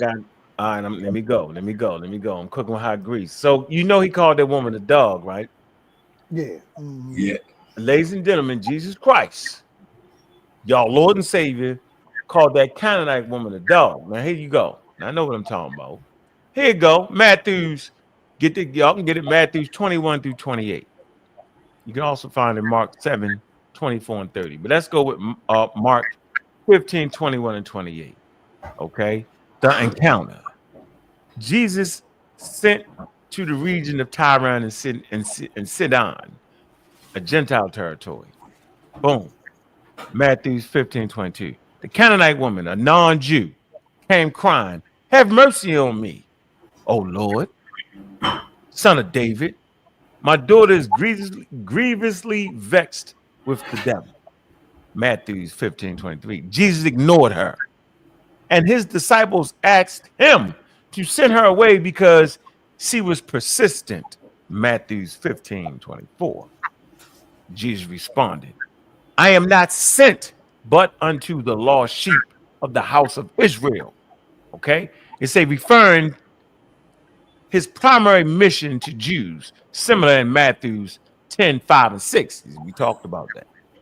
Now, Matthew 15, 25. The woman worshiped him, saying, "Lord, help me."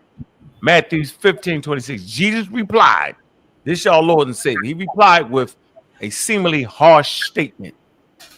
"It is not meant to take the children's bread and to cast it to dogs." The children's bread, he was talking about the Jews. I can't take the bread I'm supposed to give to the Jews and cast it to the dogs. Now watch what the Canaanite woman says. It says, well, it goes on to explain, says Jews often refer to Gentiles as dogs. So y'all ain't think I was making it up. In the cultural sense, meaning outsiders, the gods coming in. Matthew 15, 27. It says the woman humbly responded, "Truth, Lord, yet the dogs eat of the crumbs which fall from their master's table." I can only think about when the slaves, right, had their children on the floor eating the crumbs off of the slave owner's table. They should throw the food crumbs down to them. That actually happened. Let me read this again. "Truth, Lord, yet the dogs eat of the crumbs which fall from their master's table." She acknowledged her position as a dog, right? Non-Jew, but still sought mercy. Now, let's see what Jesus do. Did Jesus help this woman? Let's see. Matthew 15, 28. Jesus, impressed by her faith, said, "O woman, great is your faith. Be unto thee even as thy wilt." Okay? And the woman was healed. So did Jesus actually heal the woman? Nope. He couldn't. He just said, "Yo, your faith is great," right? Be until thee. And they trick you with the be thither. So you don't know what it's saying. I'm telling you what it's saying. Right. It's saying through your will, you're gonna be healed, not Jesus, ladies and gentlemen. No. That's what they get you with the thee thou thither. The thee thou thither will thou wilt thou, and you be thinking that Jesus helped it. No. You just saying anything now. You just Okay, so you want me to put that? Okay, watch this. That's translating it in English. It was by her faith that she Okay, was healed, that's okay. not by Watch this. Jesus' action. Make this and watch this. Make this statement in plain English. Look, I know, man. I read this whole book and y'all tripping. Trust me, yo. Telling you, while y'all was sitting around, running around, doing something that made some sense, yo. I was sitting around reading that, tripping. Plain English. Mm-hmm. So, but you know, that's a recurring event in a lot of the books where someone had nobody. Okay, well, I'm not. You already know my position on the miracles and all that. I'm not saying. I ain't saying nothing. I'm saying my point. Look, I already feel like this is stuff that they wrote later about them to make them bigger than life. But the point I'm trying to like so that same scenario that somebody's faith made them whole is numerous times in the scriptures. It's not just towards the non-Hebrew woman, so I mean you just got to keep that in mind. That's all. Yeah, I understand that, but I'm just making my point here. I just wanted to reinforce my point on him saying, "Nah, we can't." That's what I'm saying. Your point is faulty. The man. My point though, do you get my point? I get your point. It's faulty. When he did, he started changing. I can understand if you didn't die, though, you might come back with a change of heart. Yes, but I like I said from the beginning. When I was explaining to Cedric, listen. When I was explaining to Cedric, religions have the ability to shape. What do you call it? Shapeshifters. They change up. They malleable, right? All the religions do that. What they once start out as, they end up something else, and it's because it comes from humans, and it's a part of our cultures, and is it's what we do from a social standpoint. I mean, I'm not really trying. My biggest point in my life, in my walk right now, is I just try to show people that you believe for a reason, right? And the only way to really get out of that is for you to study and learn. Period. And besides that, you're gonna have some struggle. A lot of people, I can't say everybody, but a lot of people are gonna have some struggles in that area. So but you know what? I'm not concerned for those who are struggling, yo. I'm concerned with those that have questions and can read. And just go read the story with a map, yo. You read I'm in the church, so that's why. Maybe that's the difference. My passion is different than yours, because of where we are in life. So,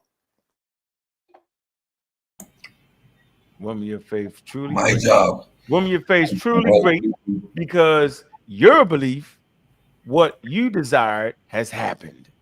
There you go. It wasn't and nothing to do with that.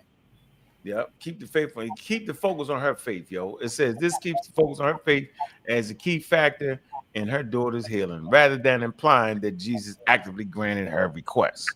Right? Come on, yo. We ain't doing this. I ain't playing with y'all. Make this Bible talk, yo. Understand that. Read that. You can't even get down. You can't even. This what I say, Joe. The Bible is one of the greatest literary works known to man. It had the help of the printing press, bro. The first Bible in print, the Gutenberg Bible, printed about 20, 30 of them, 100 of them maybe. All right. And this gave the traditions of the Hebrews a daggone rocket booster, bro. Trust me, yo. With the simplicity of the religion, and you don't got to sacrifice, you ain't got to do the blood and all that. That simplified, modernized thing they was doing, yo. Putting it in literature, putting it in the heat. That's like the first time in history that you even have a lineal history. Did y'all know that? Because the history with the Hebrew, with the Egyptians started, the shit started with every pharaoh. Did y'all know that? Yep. Dynasties. Okay. Yeah, dying. Whole nother history. We ain't worried about it. We gonna remember they scratch. Let me scratch that out. That's trash. Scratch it out. All right. So for the first time in history, you get a lineal history. This is very important. Okay. And my point is that in this book, because remember, let's get back to the topic, right? Christianity is European. Yep. All right. Now, I talked about Arian and them. I talked about the Catholic Church arguing over the divinity. It was the Romans and them arguing over the divinity. All right. So they formed that divinity. That argument there happened in the Roman province. You know what I'm saying? Well, we got the ring on here. You're late there, Garfield. I think you're trying to get me back. What's going on, brother Garfield? What's good, man? I had to show up, man. My bad, bro. I was caught up for a little bit, so I said I had to show up, man. What's on the peace, agenda? bro. Peace and love to everybody on the panel, man. One love, and the real Jamaican is in the building. All right, just want to let y'all know. Real They got a fake Jamaican on the stage. Hold up. I know you ain't just saying Stu Peas ain't no. Just I thought Stu Peas was. Oh, Stu Peas is here. I didn't know. You know what I mean? Ain't got no fake Jamaican on the stage. What wrong with you? Oh, okay. Oh, he's shooting Again, next. trying to sound next Jamaican. Said you crazy. That was a shot at me, though. I know Garfield looking for trouble. So, Garfield, real quick, what I asked you about earlier, right? We talked about those early. Hold on, because I didn't get to Paul. Remember, I made that statement in your show that Paul. I say Paul got into this thing about fundraising. I'm gonna get into that. All right. But what I actually wanted you to speak to real quick, and I know you got it on top of your damn head, is the canonized and the canonical. And it was this. I don't know why. The moratorium fragment. What did you say about the moratorium fragment? You said it contained a book that may have disputed the resurrection. What was that you were saying? That's what I want to talk about. All right, cool. Hey, first of all, shout out to everybody in the chat, man. Y'all keep the show going. Just keep supporting what Brother Ung do and the rest of the family here. The Mauritanian canon, right? So basically, Christianity, they try to keep us in the in ignorance and don't want to really talk about the development of the canon. So on the show last night, we talked about the canon, and then you talked about the Mauritanian canon, right? The Mauritanian canon was around 200 AD, and they had a book in the canon called the Apocalypse of Peter. But the Apocalypse of Peter is teaching a story that Jesus never died. So that would make me kind of weird to have that in the canon, that Jesus didn't die, but the rest of the Gospels is saying that he died. So they removed that book out the canon, of course, and I think they replaced that tradition with the book of Revelation with John the Revelator. But just the fact that at 200 AD that was considered to be canon, why would they hate on the Muslims who are writing 400 or 500 years later, who had a tradition that it wasn't that Jesus, it was he appeared to die, but Jesus didn't die. So it's a Gnostic tradition that's early on in the Christian tradition that Jesus did not die. So yeah, so that's what's going on with that Mauritanian canon. Mauritanian canon, and you said the Apocalypse of Peter. The Apocalypse of Peter. That's interesting right there. Well, that's crazy. So then why would they use that? Hey, listen, it has puzzled me. I need to look into it some more. And two other church fathers was quoting it after the fact. So it's like it was recognizable as a book, that tradition that people held to, you know. And because at a certain point in time, people were rational, so it was either one or the other. So if you're claiming that Jesus walked amongst people, sat with people for 40 days, etc., that means he mustn't have died. Because if he had crucified and died, he wasn't going to walk again. So everybody was trying to fit some way to make the narrative that we holding on to today fit, which is he died and rose again. Because if he was a real human being, that didn't happen. Yeah, it was a lot of different groups back then. I mean, we got to remember that, you know, and based on who had what letter, what group was running around with which writing, because, you know, there was no book, but, you know, Unc did a good job of explaining that earlier in the show. It was no put together book like we have today. You know, you might have one group that had the book of Mark, another group probably had Acts and Luke, another group had this, another group had that. and so each group is running off of what they got in their hand and what they formulate in their own minds. And one of the things that we went over in the Discord, that I brought out was that, that there are some additions to these writings that we have. So some of this stuff enters in real late. And so my whole point is that there's a hodgepodge of beliefs at this first century of Christianity, and so that's why you got them councils got to fight over this by the time you get to 300. So that's it. Yeah, if I may add on to what the brother just said, right? This is important. When we look at Christianity today, that's why when people argue like, oh, we from the original Christians, sometimes I laugh because I want to know what the original Christians or the earliest Christians believe. Meaning that, for example, Ankh is alive today in 2025. And 10 years from now, we are saying that Ankh is the Messiah, right? He has fulfilled all the prophecies and this guy is the Messiah. Now, if Ankh went missing for 5 years, we gonna say Ankh probably, Cedric and them gonna start this rumor that Ankh is no longer amongst us. And then all of a sudden he's gonna reappear and like, oh, he's alive, right? So his earliest followers is Cedric and Garfield, and we're saying Ankh is the Messiah. It's the same thing with Jesus, right? He grew up in a small town and he was a rabble-rouser, pretty much like an Al Sharpton Farrakhan type. And this guy's running around rabble-rousing, saying X, Y, and Z. He's probably killed, and then his followers are the one that started the rumor and all that stuff. Because I heard Bart Ehrman said something the other day. He said that people always, when people die, they always have someone that say, yo, I saw him while, I saw his shadow or whatever. I remember when my mom passed, my aunt's husband was like, yeah, she was in the kitchen with me yesterday. And, I'm like, I used to always tell my family members. It's called bereavement delusion. All right. Thank you for that.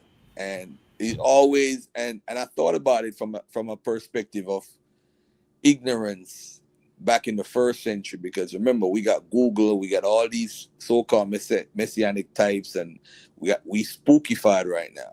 So imagine in the first century, somebody having that bereavement, whatever the word Cedric just said, right? And a bunch of people having that. So I could see people saying that he was resurrected or he came back to life or whatever. And then on top of it, what people don't know is other surrounding cultures, including the empire culture, which was Rome, had a story of Julius Caesar dying and coming back resurrected, and he resurrected, and one of the guys who killed him, he appeared to that guy. So there's testimony saying, yeah, Brutus saw Julius Caesar and he was one of the guys that stabbed him or whatever. So the guy who killed him saw him resurrected as an individual. So that type of storyline is within the Roman culture. So I don't see why they wouldn't develop that as a writer if you're going to appeal to the people who already believe that nonsense. But this is very important now. Luke is said to have written the book of Luke, of course, and also the book of Acts. Luke 24:51 says Jesus ascended into heaven the same day he resurrected. But in Acts 1, Luke, if he's the one that wrote it, says he was on earth for 40 days after he resurrected. And I find that kind of weird. And people might say, well, we don't believe he resurrected or ascended to heaven. But just the fact that the person who wrote the story is telling two different stories is crazy. And then when you look at Matthew 2 and Luke 2, both got genealogies. You have a situation where Matthew says Jesus was born before Herod died, right? And then Luke says Jesus was born during the time Quirinius was the senator or the governor, which was 6 AD. So Herod, based off of history, we know Herod died around 4 BC. And we know Quirinius was governor of Judah at approximately 6 AD. So that's a 10 to 12 year difference of when Jesus was born, as far as both gospels. So that's a major contradiction, which they've been fighting for over 2,000 years to fix. All right. No. Watch how easy it is to fix. They made it up. Cedric, turn down your mic, yo. You killing. You got to They turn made down. it up. Cedric Boomer. I told you he'd come in Yeah, with the you gotta turn shotgun. it down, yo. What is the controversy? They made it up. That's why there's no cohesion to it. It's not an actual story. It's that simple. Now there's certain different perspectives on the actual story. As time went on, you see that I heard different theories pertaining to the death and the resurrection. Now, in Islam, it says that he was made to appear as one crucified. So, Oh yeah. some interpretations suggest that he was replaced by, I think, Judas. It was I think Judas replaced him on the cross or something to that degree. And his other philosophies is saying that he survived the crucifixion, meaning that there was some sort of Some Jews, agenda. some special Yeah, Jews. So agenda. I think it was Nicodemus along with others. Once he was crucified, they actually took him, and that's why he was kind of in this the sculpture. They was kind of hiding him from everyone, and he was healed. And then he I guess he sought refuge in another area or something to that degree. He went to India. Yeah. To add on to you finish, my brother? Yeah. All right. To add on to him, right? I was gonna talk about this before the whole contradiction stuff, right? If you read the book of Mark, when Jesus is dying, right? If you read it straight up without even knowing the tradition, you would believe that Simon was the one that got crucified, because Simon is the one that carried his cross. The person who had the cross is the one that got crucified. So Simon of Cyrene in Matthew, in the book of Mark, and in Luke, Simon is carrying the cross. In the book of John, Jesus carries the cross, just to take away any form of ambiguity about who died. Because if you read Mark, it looks like Simon died, and then later on it says Jesus died. So, but around 124 AD, Basilides wrote that it was really truly Simon that died and not Jesus. That's where the Quran got their tradition from. That's the tradition that the Quran has. So it wasn't Jesus that died. It was somebody else died instead of him. It appeared to the public that Jesus died according to the Quran, but it really was somebody else. So they're saying he never died at all, which makes the most sense to me, but logically speaking, that he didn't die. But as far as the canon now, the brother that spoke earlier, he was on point. He said that you had different Luke traditions, you had the Mark tradition, whatever, right? The crazy thing about all these positions is that you don't find nobody saying all four gospels at the same time and celebrating that all these traditions are the right traditions. You have a guy by the name of Justin Martyr he was from Syria, and he had a protege by the name of Tatian. Tatian wrote something called the Harmony. It's called the Diatessaron. Around 160 he writes it, and he's the first to combine all those four gospels, Matthew, Mark, and Luke, and John, and say, hey, these are the four gospels called the Harmony.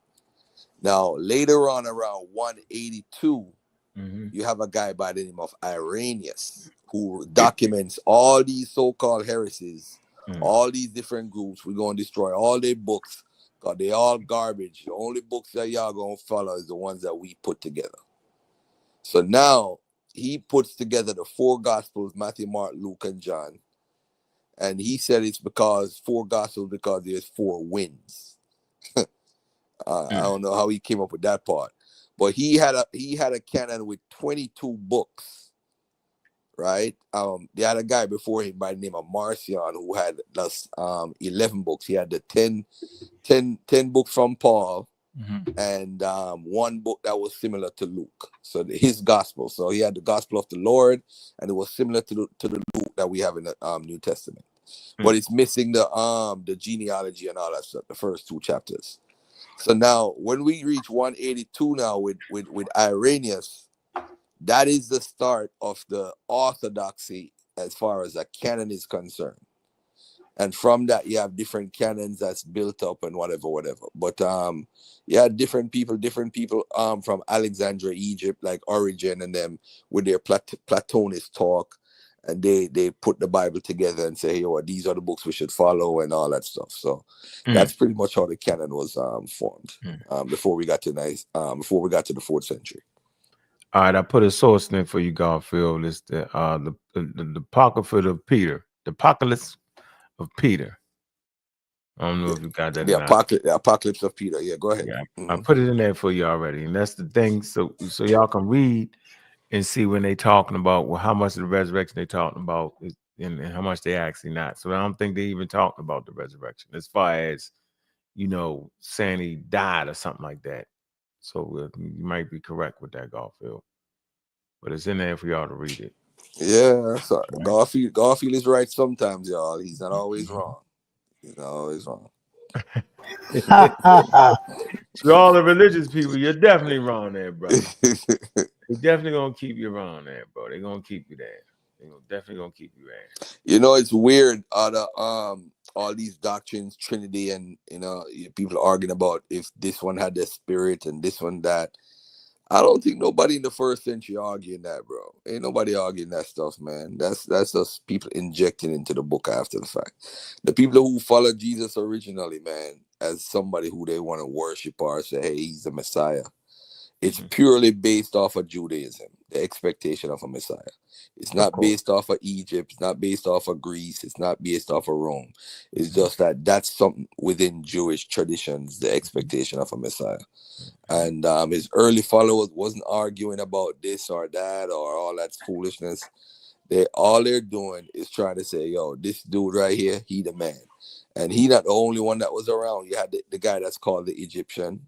You had the guy that's called Jesus Ben-Ananias. You had John the Weaver. You had Simon Bar Kokhba. You had different people who people thought was the Messiah back in the days. So he ain't the only one. You know what I'm saying? So the Messianic Jews are the one to believe that Jesus came back. Am I correct? Yes. Right. So, all right, on the screen I got Paul. Well, hold on there. I wouldn't say Messianic Jews because how you say it? Anybody? I would say. But ain't that what it was? Every Jew is Messianic, It's just that they don't accept Jesus as a Messiah. Remember, Messianic, all you're basically saying that somebody who thinks that there's a possibility a Messiah is coming.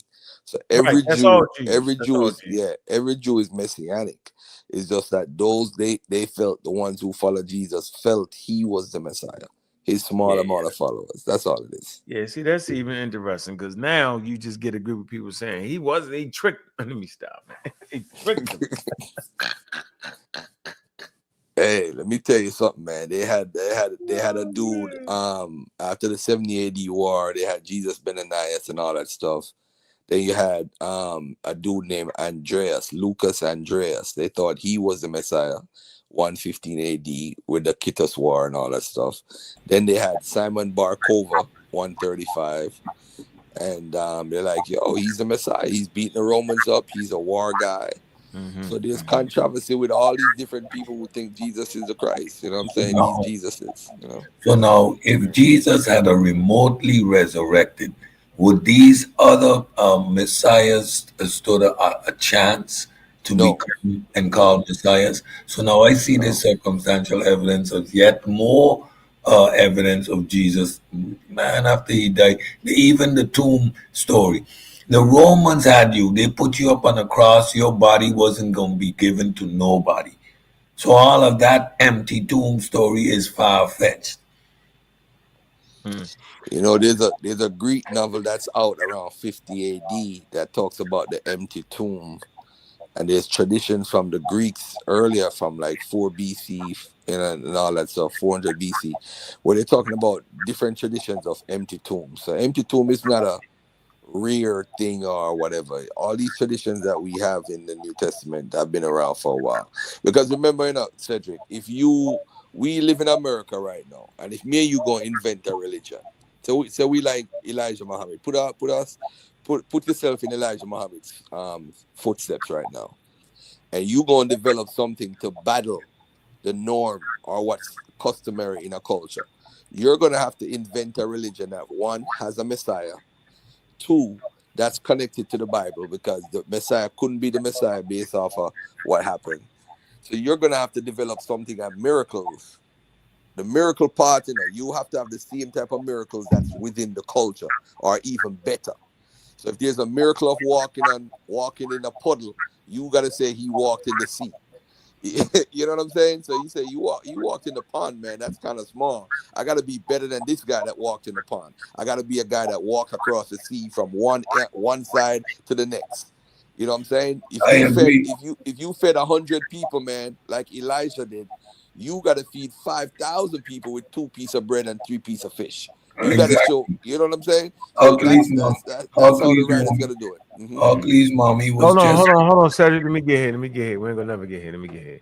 Chilembe say, ask Garfield to send a link with the old manuscript Christians. You got that link, Garfield? What are you talking about? You know what we talking about, Garfield? You talking about Jesus, the Apocalypse of Peter? Yeah, I think he might be talking about that. Mm-hmm. I'm not sure. Hold on, let me look in the comments. Mm-hmm. All right. Yeah, it's right there. Chilembe, what was you talking about? So here we go. Paul's fundraising, the early church. All right. I think this is important. Mm-hmm. All right. Very important. He was making bank. Huh? Bragging about it. Oh, shoot. Wait a minute. All right. So, okay. Introduction to Paul's fundraising effort. This is what I was talking about on Garfield's show. All right.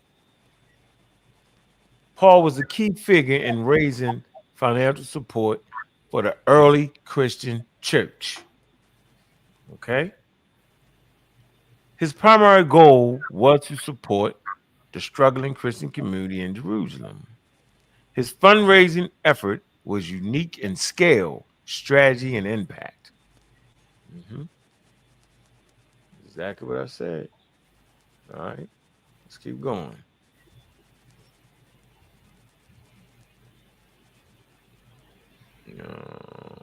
Okay. Paul organized large-scale collections from the Gentile churches. There you go. All right. So you got Gentile money that's actually funding the early Christian churches. Remember when I talked about that money, how they said bullshit walking money talk, right? Mm-hmm. He instructed believers to set aside money weekly. 1 Corinthians 16, 1-4. So the collection was seen as an act of Christian unity and love. Romans 15, 26 and 7. The scale of Paul's fundraising. Paul raised funds for multiple regions.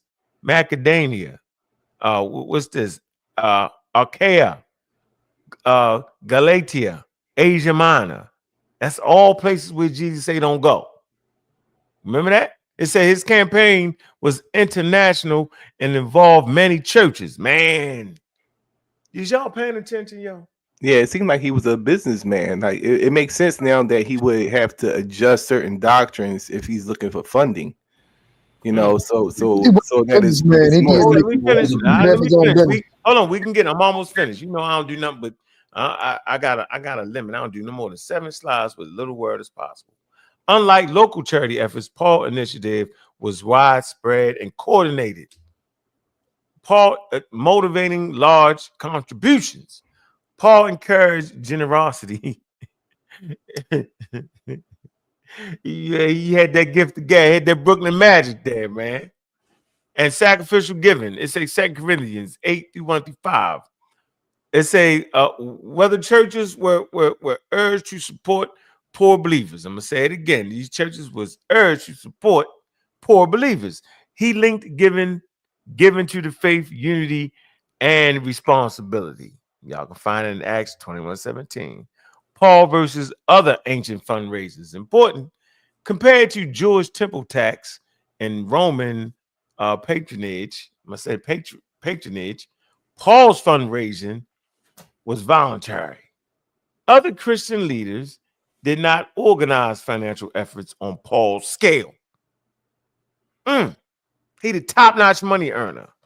You know what it is when you get the most money, you get you get some liberty. That's why his letters become important because of that money. His approach was structured, right, and persuasive. Brooklyn Magic and what's that? Cohesive. Coercive. Lies. My fault. That's a lie. No, that's true. You can be persuaded and then not coerce, so you can persuade a person. Yeah, coerces mean like you have some type of power over them to make them do something. Ah. But there was no teaching that you going to hell for not. Okay, so you think that that's kind of ain't that, man? If you persuading a person, that's like you coercing them, right? He conning them. in some He cases. conning them out of their money. But Coerce is more so like against their will. Like persuade is meaning I'm convincing them to do it. He convincing them, and he's not putting them in a position where they have no choice. He wasn't selling relics. That's what they're saying. Okay. The early church used to sell relics. Transparency and integrity in his fundraising. All right. Paul ensured financial accountability. Got you. That's in 2 Corinthians 8:20-21. He appointed trusted individuals to oversee the funds. See, he was slick. He knew what he was doing. Says his personal financial independence strengthened his credibility. Meaning he had bread, just like somebody said earlier, he had the money. All right, we almost finished. Conclusion: the impact of Paul fundraising. Paul raised more funds than most individuals in his time. Do y'all listen to this? It said his effort helped sustain the early church and unity Jewish and Gentile believers. Unify Jewish and Gentile believers. I bet it did. It says fundraising strategies set a model for future church financial support. That's the sources right there for that. Y'all see it. Well, he was doing that collection, to try to help.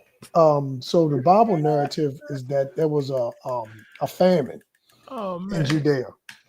And so, a lot of the collection scriptures were for the purpose of sending those resources to those individuals. It seemed like the church or Christianity chose the wrong person. They had a better argument with Paul being the Messiah.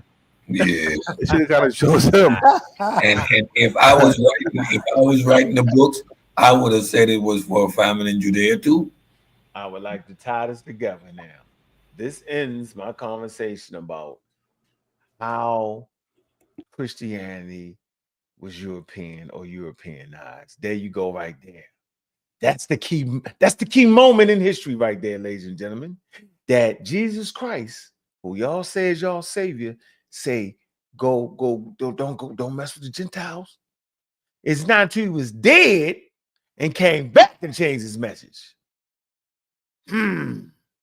Interesting, huh? And Paul is the one that brought the message to the Gentiles. And he's the one that raised the most money in his time. Think about, I want y'all to let that marinate for a minute. He told y'all not to fuck with them Gentiles. He told y'all not to mess with the Gentiles. Y'all went and did it anyway. Did it anyway. You know why they did it? Because they gave them money. Money talking bullshit. Right. Let's talk about this. Garfield, you got something to say? Chilimbe, how you doing, brother? Nah, I'm gonna let y'all get into that money talk, man.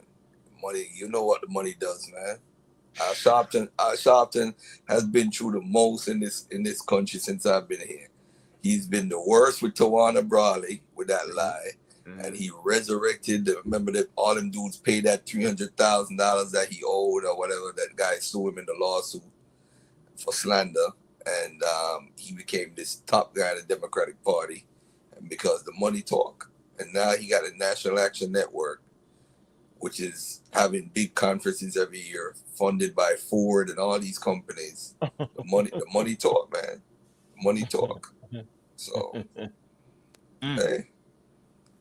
And he fits the bill. He's like a Rabbi Rouser type. That's a Messiah type. Yeah, he right there in the game. All he needs to do is a little walk on water with Chris Angel now, and he the man. Yeah.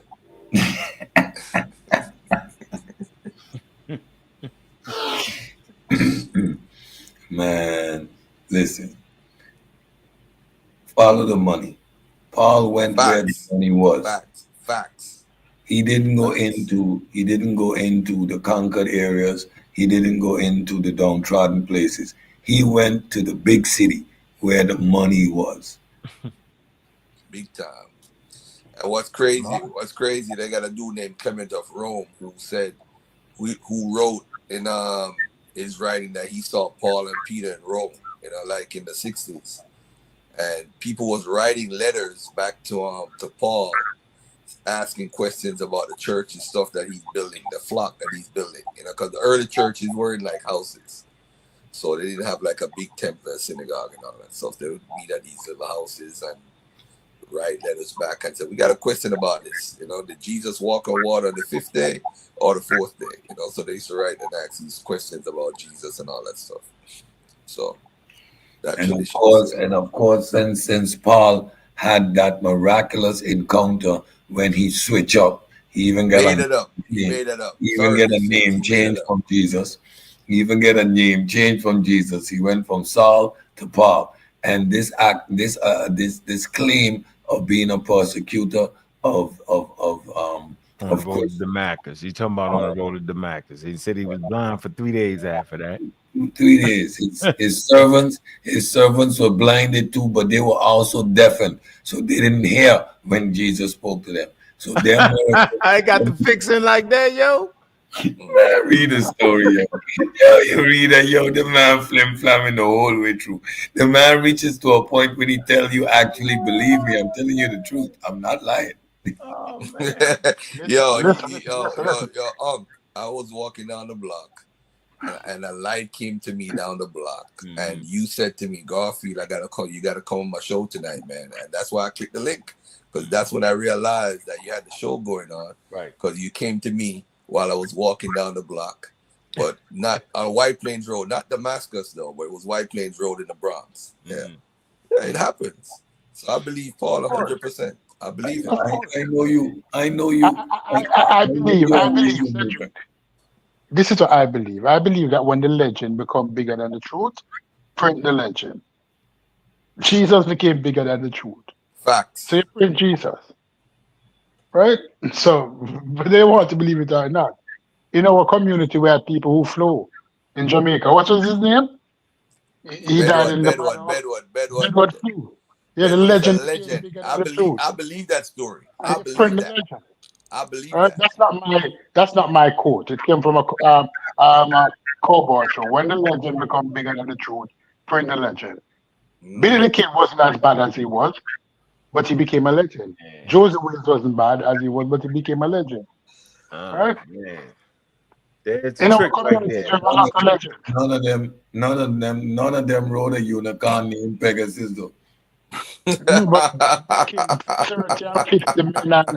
The fastest draw and all of that. Yo. Hey, but you know what though? Paul wasn't originally an apostle, so he had to give a story or line that would make him better or in line with some, you know what I'm saying? The spooky stuff. He had to come better, man. If I'm gonna write a story, listen, Stoopies. If I'm gonna write a story to say, yo, what, Elijah Muhammad is the man. I have to write a story and say Elijah upside down on my ceiling. I walk. I saw him walking in my room upside down. Yeah, I gotta tell a story. And he told me be careful when you talk that nonsense. You might find yourself in a straight jacket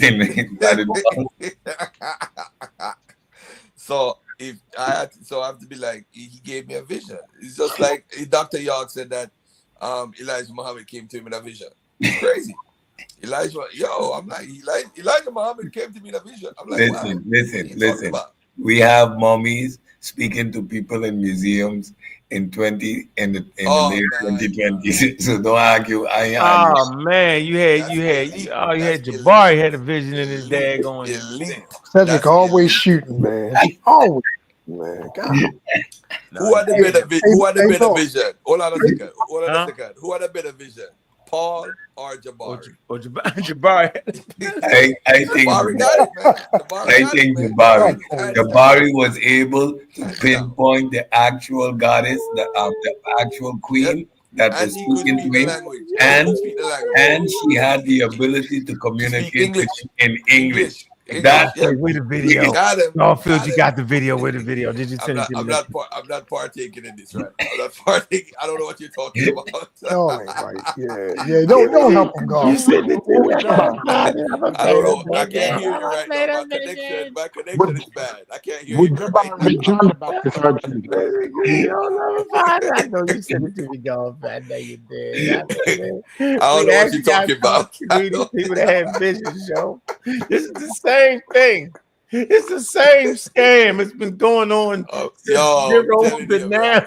And y'all going for Jesus to Bedouin to Jabari, yo. I told y'all, man, it's a believing brain, man. Y'all messing around. Who believes that? Who believes that, Joel? Did you believe it? Did you believe it? Did you believe it? I believe Jabari 100%. Did you believe it? I'm gonna check the email. I didn't say I believe it. I said remember when Javon, hold on, guys. Hold on 1 second. Time out. Hey, remember the time Divine Prospect made that speech that he got a vision and he had to take the video down like the next day?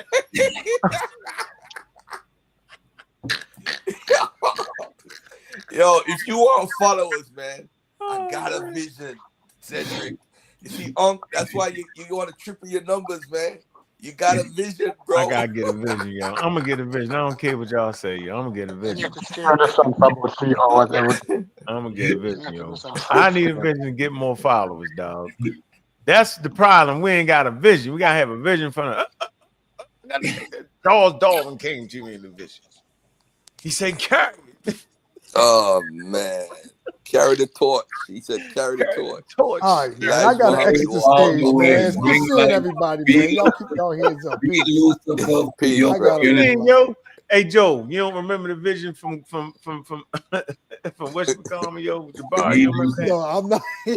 Yo, he said he was in the museum. The mummy talked to him, yo. Yeah, She I might have that clip. She said, "Tell them I'm here. You ain't never seen me, yo. Tell them I'm here." Once he said, Joe, you ain't seen that, Joe. I saw it. He was on Soundetta show when he said. Once he said, she said. Once he said, she said, it was Tell over. them I'm here. It was over. That's it. Oh, I got it in the presentation. I found where it's at. All right, peace, y'all. Oh, I got it. Why y'all running? Don't be running. Oh man. Oh man, oh no, and you know what though? You hating on Jabari because he's able to communicate with mummies. That's all you're doing right now, brother. You are a hater of Jabari, and that's the problem. Garfield. Why would we never acquiesce to faulty position? We are using modern day reference that we can quantify to establish that these powers existed amongst Paul and the likes of Jabari. Why would that be? We putting him in exclusive territory.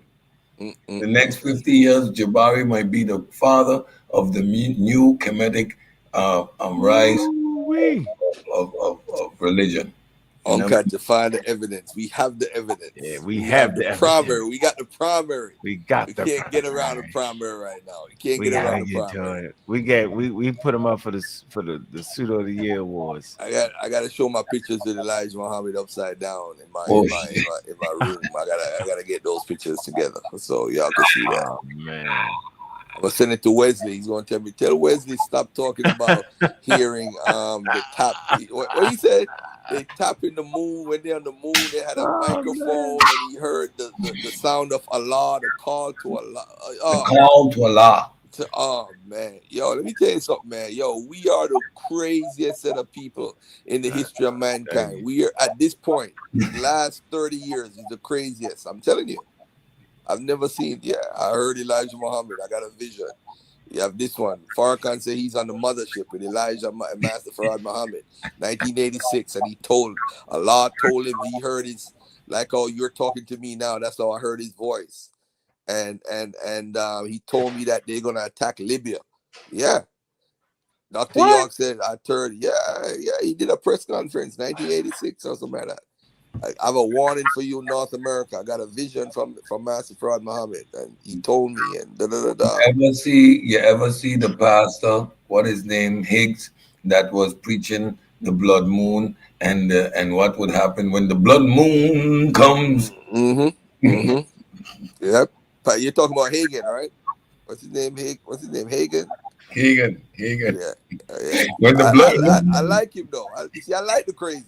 The difference is I like Jabari. We like the crazies. That's the problem. They're likable. When they're likable, they come across believable.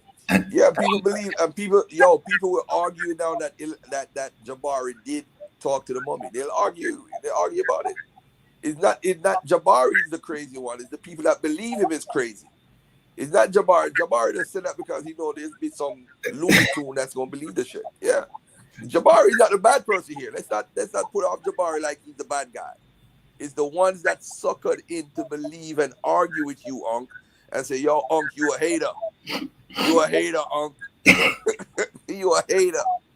That's the person you need to worry about. Don't worry about Jabari. Jabari gonna be Jabari, yo. No. If we know people are malleable, if we know they are susceptible, then we should not go out of our way to make abuse of that opportunity and claim that we are for our community. We need to do our best effort to arm people with the tools they need to be rational and skeptical to claims like that. So, like when you hear that Jesus changed his mind after his resurrection, you automatically put on the brakes. Wait a minute. What after? Wait, he did what? When? How? Who? Resurrect from where? What are you talking about? The conversation stops there. I got the clip.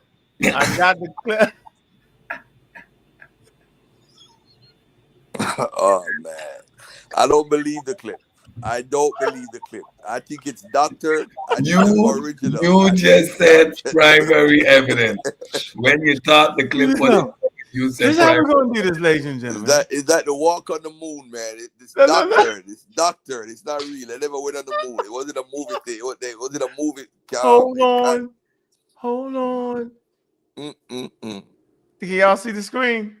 The lifetime of Black College. Yo, why you ended this presentation, by the way? Why you ended this presentation? I want to see this presentation. Go ahead, bro. Let me hear this part.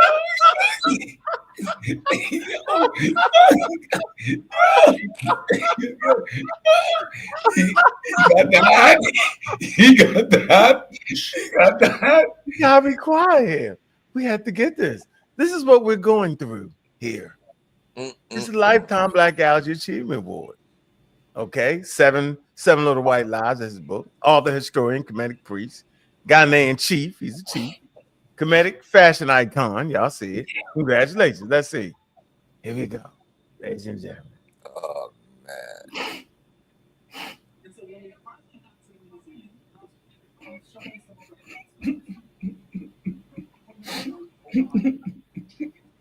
Actually thought it must have been Anika calling me again. I turned around and curiously, there was no one present in that section of the museum. So hold on. Turn back around. Hear this up. Hold on, y'all. Let me mute out. Y'all couldn't hear it. Could y'all hear it? No, not at the beginning. All right, let me do it. I'm gonna mute out. Here we go.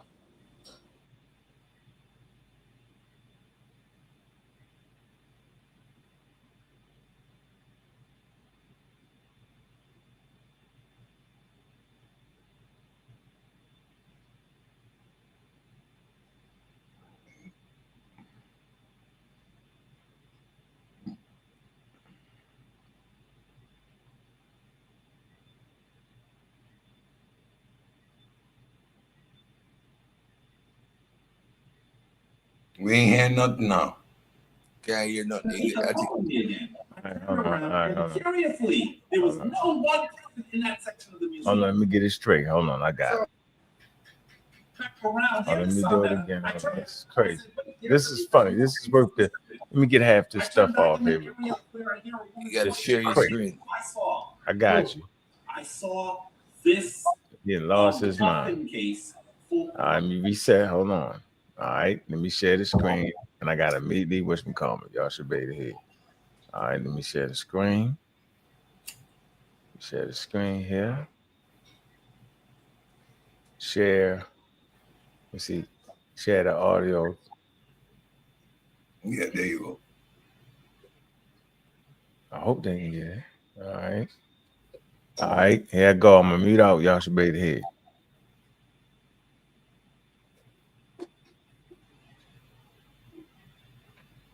Oh, shit. And so when we finally got to the museum, I'm showing some other folks some things, and I hear a woman's voice over my shoulder.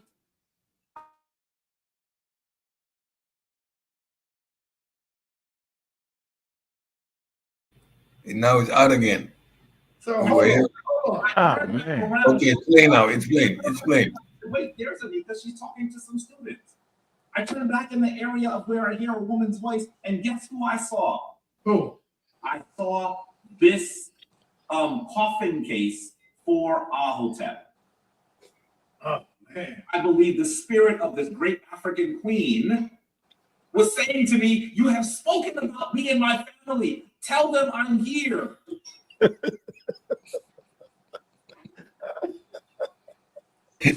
Tell them I'm here. Did y'all hear that? Is it me? Garfield, is it me? Did I do something wrong?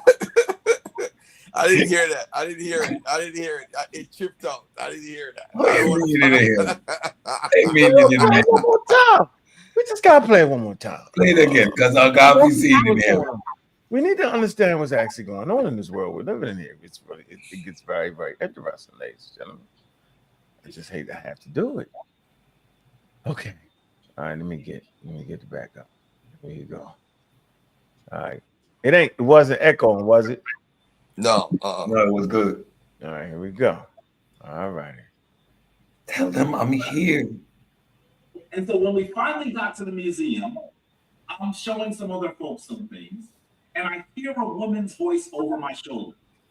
I actually thought it must have been Anika calling me again. I turned around, and curiously, there was no one present in that section of the museum. So hold on. I turned back around. Hear this, Sonetta. I turned back and I said, "Wait, there's Anika. She's talking to some students." I turned back in the area of where I hear a woman's voice, and guess who I saw? Who? I saw this coffin case for Ahotep. Oh man. I believe the spirit of the great African queen was saying to me, "You have spoken about me and my family. Tell them I'm here." Is this what we doing, yo, for our life, yo? Yo, so Is this what we're going through, yo? so he assumed what you were saying because he heard a voice. So he heard the voice, bro. He's gifted, man. Don't hate. She said, I know you're talking about me. Tell them I'm here. That's what she said. That's not gifted again. That's highly skilled. Either he interpreted. Somebody block Cedric, please. Please block Cedric. Block him for the rest of the day. Either she was speaking English or he was translating Egyptian in real time. Oh man, so he's able to hear and understand Egyptian, and we have never heard. Oh man, he's like that's even worse. That's even worse. She learned English. She has been in the museum for how many years now? So she could speak Egyptian today and English. Yeah, because she was in the That's your boy museum. though. That's your boy though. That's your boy, Jamar. Man. That's our boy when he just came into the community until we found out how deep that thing went. I'm gonna play this last clip right here. This record. This, ladies and gentlemen, watch this. Ladies and gentlemen, watch this. Oh boy. Jesus. We need saving, Jesus. Where you at? We need saving.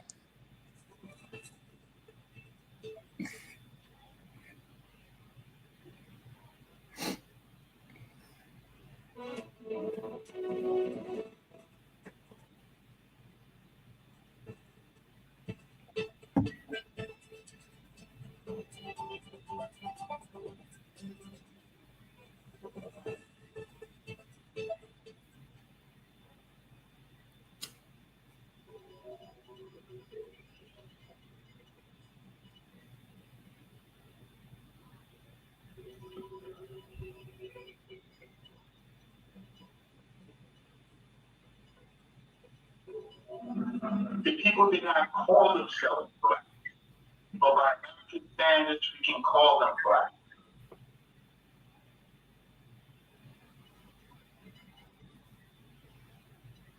Dagger.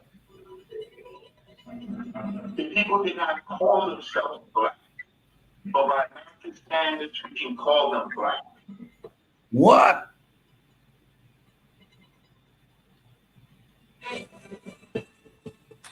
Oh man, come on, man. Reggie from the Bronx, man. I ain't What? Reggie. I can't support this.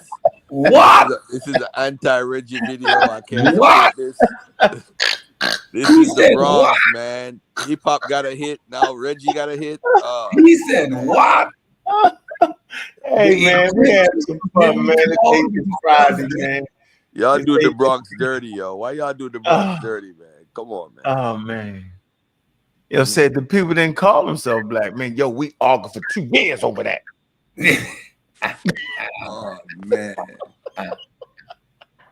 Hey, golf, I ain't trying to get you in trouble, yo. Remember you booked the expert show. The experts went, and all of a sudden they started saying the experts agree with us. Remember that, yo? 5 minutes later, you better not challenge a great Smash Rockwell. If you want to lose your degree, if you want to lose your profession, you better stand down. 5 minutes later. Man. Yeah, we sit there and we talked to them, bro. We talked to those experts, man. They did not agree with none of that at all, yo. They was basically, it was crazy, yo. Bitterman, Anyway, you better stay off YouTube if you want to keep your degree. That's what we've been going through, ladies and gentlemen. That's why I signed you literacy and not believing is so important these days, man. Because they have you believing anything, talking to mummies, acting like the experts agree with them. Man, this is what we go through around. Lord Jamar decided that they spiked his weed. They spiked my weed. He coming and talking crazy. Lord Jamar. This doesn't change nothing. This doesn't change nothing. This doesn't change nothing. Listen. At the point you cannot describe what weight is, the conversation is over.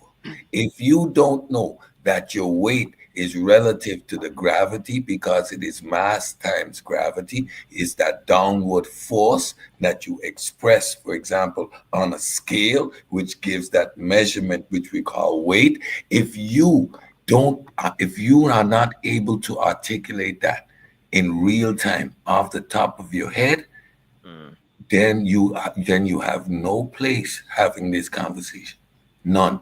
If you ever mention buoyancy and don't know that in the equation of buoyancy, gravity is firmly rooted, 9.8 is right there in the equation, then you have no reason to engage in these type of conversation. None. There is no amount of weed that you could smoke, no amount of alcohol that you could have drink that make you not be able to articulate those two simple principles. Get out of here. Stop. Hey, any closing words, Garfield? This has been a great show. We might have gotten some trouble at the end, but we just I just got a vision. I just got a vision from Jabari. He said, "Leave me alone, man. Leave me alone." He said, "You ran from the debate, Garfield. Leave me alone." That's what he said. He said, "You ran from the debate. Leave me alone." That's what he said. Stop it. Stop it. And I said back to him in the vision, "You know what? You effing wrong." But anyway, have a good night. Hey, Garfield, you know what? You didn't show up for the debate. Everybody got the link. Oh man, I tell you, everybody got the link, and I didn't get it. That's what it was. No, you don't know. You're the only one had the link. Nobody else got the link to see you was in there. No, you know what it was? It was a vision. It was a vision. So they couldn't see it. They couldn't see it. You know what was this so YouTube funny? thing is interesting, yo. You know what because was so a person funny? will believe anything. You know that, yo, like crazy. it's an online debate, which requires people to have a link. So no individual in that contest can say another person never showed up when nobody got the link. That is Except, no. Somebody got the link. What's his name? Sekou. Sekou got the link. Sekou lied. Sekou, the only one got the link. He was in there by himself looking around. Garfield, we could go back to Smash's Soap and your timestamp in the chat where I asked you what's going up, and then I called you on Messenger about 2 minutes after that. We both sitting there, you saying I'm waiting on the link, sitting in front of the computer the whole afternoon. I can vouch for the fact that you were there sitting waiting for the damn link. Hold on, your man was in there like this. He the only one in there looking around. Ain't nobody in here with me. Ain't nobody in here with me. No, you know what? He by himself, but Garfield didn't show up. He ain't said Jabari didn't show up. He said Garfield ain't show up. No, we talking about what's comment lying ass from Canada. Lie. Stay cool. Yeah. Great. 100% liar, yo. Do y'all hear me, yo? Do you hear me? And people listen to that, yo. That's crazy to me, yo. That is so crazy. Oh man, yeah, I'm glad that situation ain't around no more, yo. I'm actually glad about that, yo. And I'm comfortable. That's too crazy, yo. Yeah, it's crazy. And you know what, yo? When they gotta cheat to beat you, yo, that's when you know you got them. Pseudos will cheat and lie and act like something was one, yo, because they can't really get you. And they use this thing called YouTube, yo, to misinform people. That's why pseudoisms fighting it is so important, yo. I'm telling you right now, yo. I'm telling you, bro. And I appreciate you, Garfield, yo, for being there, bro, to the thick and the goddamn thin, bro. Yeah. Trust me with that, bro. I appreciate you, yo. Appreciate your work in the community, man. For real, yo. Because a lot of people scamming y'all, and y'all keep wanting to get scammed. Y'all keep wanting to get scammed. Y'all want to get scammed, yo. Y'all just want to. Over and over, and they talking to mummies, they changing their mind, they get links they never got. Crazy right there. Yo. You know what I found out though, with all that's going on within our community, the folks within the quote unquote community we're a part of are more religious than the actual Christians and the Jews and all of them. They're more religious. They will fight for Jabari and say and argue about he heard the mummy or he didn't hear the mummy. And you know what, Cedric, we argue that we know that Jesus ain't ascend to heaven. We know he ain't resurrect. We know all of that. Yeah. And we'll argue with them and say they're crazy for believing that. But the folks that's around us that's supposed to be quote unquote conscious are believing Jabari when he talked to him. It's just the hypocrisy. The community is weird, man. We weird. If you look back at early videos of me, you got an unk bigger than your arm, yo, running around here, yo. You listening to him, yo? If the unk is the largest unk in Egyptian history, yo. Trust me. The Egyptians didn't have unks this big, yo. If your unk is bigger than your arm, and you listening to this guy with the unk bigger than his arm, yo, something wrong with you, yo. Oh, before we get out of here, dress up in white. I just want to say, I want to say, rest in peace to your Ravens. They lost to my team. Damn. I had to rub that in before I get out of here. I'm gonna have it on record so I can play it Sunday. Damn. Rest in peace to your MVP. He is the MVP, by the way, too. I don't care about Josh Allen being the MVP. That man, Action Jackson, he lost to the Buffalo Bills, bro. I'm sorry. I just have to like, why? Throw the ball. We need some funeral music right now.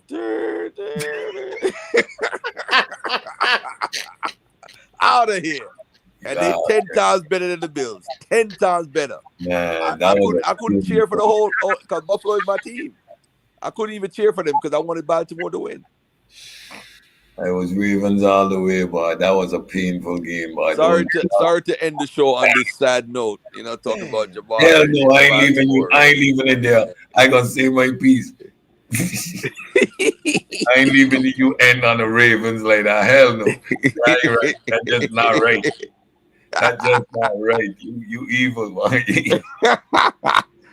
Yeah, at least you waited a couple days, because Man, I ran out this house, man. Listen, Oh, I went, I man. did like this, yo. I ain't seen the angle. I was like, oh, I looked there, I was like, oh, I ran out the house, yo. Yeah, like, oh, Yo, I ain't never ran out the house before. I ran out the house. You know the internet always win, man. They say it's a conspiracy. Andrews dropped it on purpose.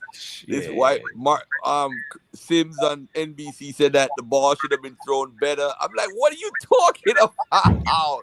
listen. No, I understand it. You know, he had to. So if you running this way, he had to like turn his back, and he did. It was a. It should. He should. The pass should have been there, bro. Come on, bro. That's no. Listen, the pass should have been here, yo. If you running this way, right, bro. He's the a quarterback's supposed to professional give it to you. football. You do this. He's He a had to do this, yo. He's He a had to turn all the way professional. around. It was too much for the big bro. It's not too much, bro. He dropped the ball. Mark Andrews is one of the best tight ends in the league. It's not like he's a scrub. I mean, he dropped. I agree. He dropped. It's not like he's a scrub. So it was just painful. I turned off the TV after that drop. I even didn't see how the game finished. I'm just glad that Buffalo's gone back, man. You know what? Buffalo deserve. Hey, I ain't mad. I mean, Josh deserve to go. I mean, I mean, this shit is serious, man. You don't gotta have. Sometimes, yo, it's a team that don't make no mistakes to win, yo. And those fumbles and all that shit, man. Ravens should have blew them out. That's what you get, yo. That's why when people debate and all that, yo, I make sure I blow them out, yo. You don't even want them close, yo. The judges ain't got to decide. It's obvious who won. Yeah. Yep. Can't put the refs in. Beat you all the way though. I ain't joking. Man, yo got me with the Ravens coverage. Okay. God, God don't like ugly. That was hard, Garfield. That was hard. That you put that in for New York. Buffalo all day, you took a shot. You took a shot because because of the awards. I know they're gonna lose. They're gonna lose Sunday, but it is what it is. You know what? You know what though? Nah, they're not gonna lose Sunday.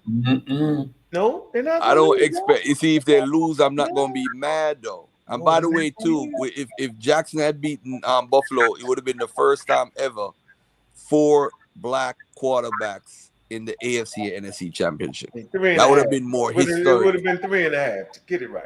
3.5. Oh damn! Oh damn! Oh man, we going by the Israelite stuff, man. Going by the Father. Oh Lord have mercy. We go by the seed of the Father. Oh Lord have mercy. Hey man, y'all hit that cash app going out the door too, man. Show some love. We've been on here for a minute. That would have been legendary though. 4 black quarterbacks. Yeah, it would have been. Because remember they said the black quarterback can't think. That's why they don't choose black quarterbacks. Yep. So now what happened there? You know what I'm saying? And shout out to all those coaches on the side too. I'm seeing a lot. Shout out to Aaron Glenn for being the New York Jets coach, another black coach. And they got a new. Oh yeah, he was with the Lions, right? Yeah. He used to play for the Jets too. They drafted him number 1, like 6 back in the days. Yeah. He was on all them losing teams. Yeah, he used to be a cornerback for the Jets. Yeah, that's good, yo, because he was doing good when the Lions is out of there. Once you lose, they lost their defensive coordinator and offensive coordinator, right? Offensive coordinator. Yep. Oh, yeah, things change. Yeah, it's over with. But shout out to Buffalo though. They lost Stephen Diggs, and everybody's like they're gonna lose the division and all that stuff. He won the most games in their division. Yep. Mad as shit. Stephen Diggs mad as hell. Never been to no AFC championship with. Well, they was a couple years ago. They did with they lost to Kansas City. Yeah. So he made that catch for the Vikings. Remember? Yep. And they ran right. They ran in.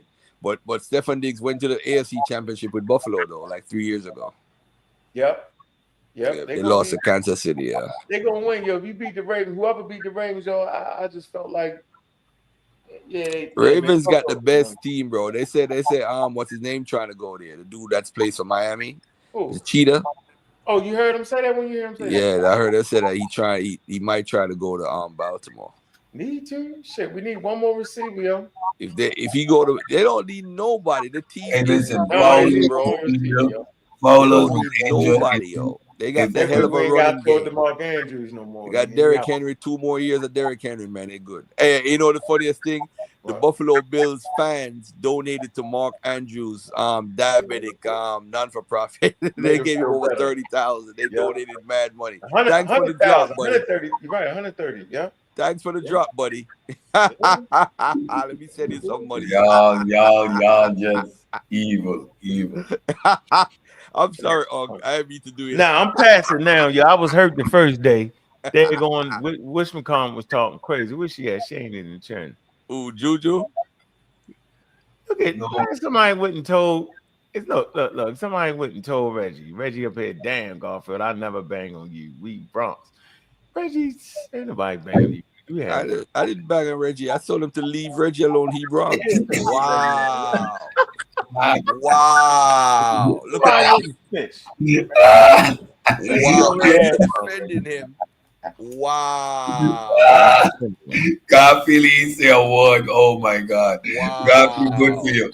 Good for you. The bill's coming. Good for you. Wow. Wow. Hey, Reggie, don't take it personal, man. I said the Bronx. I said y'all trying to take hip hop from the Bronx, and now you want to beat up on Reggie from the Bronx. Wow. Hey, shout out to Joey Badass. Reggie, nobody sorry, not sorry. Reggie. Shout out to Joey Badass. Sorry, not sorry. You hear me? Hey man, big up the African online TV. That's Reggie, man. Somebody went and told and lied and said they're lying, Reggie. They're scamming Reggie. They're lying on us, Reggie. They scam. Wow. Unless you know what, Reggie, rewind the tape. It's gonna be up. We ain't taking it down. Go back and watch the tape. Damn. It was them, Reggie. Let me see it. It was them. Nobody ain't doing nothing. What's wrong with you? It was them. I'm snitching. You're snitching. It was the Ravens fans. You're snitching. What happened was they started banging on the Ravens, so I just went delusional. Oh man, that's crazy, yo. I went delusional. Garfield started banging on the Ravens. So whoever called you Reggie, tell them to get their facts straight, man. I never banging you, man. Ain't nobody banging on you, man. We just thought the shit was funny that you changed your mind. It was funny. Oh man, that shit was funny, yo.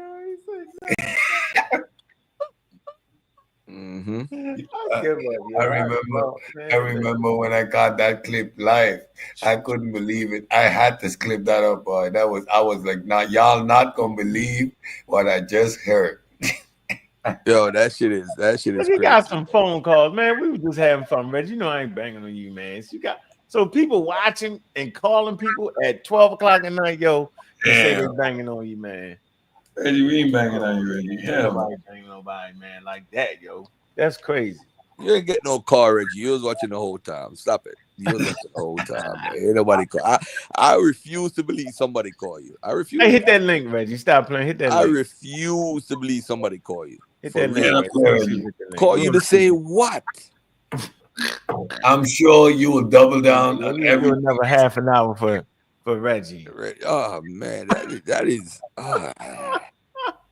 Hey Reggie, hit that. We was going out. When we do this, that means we're on our way out. But since you're in the chat, hit that link. Let's talk about it. He said nobody cares, Reggie, because you don't even have a phone. Come on, don't play Reggie like that. Come on.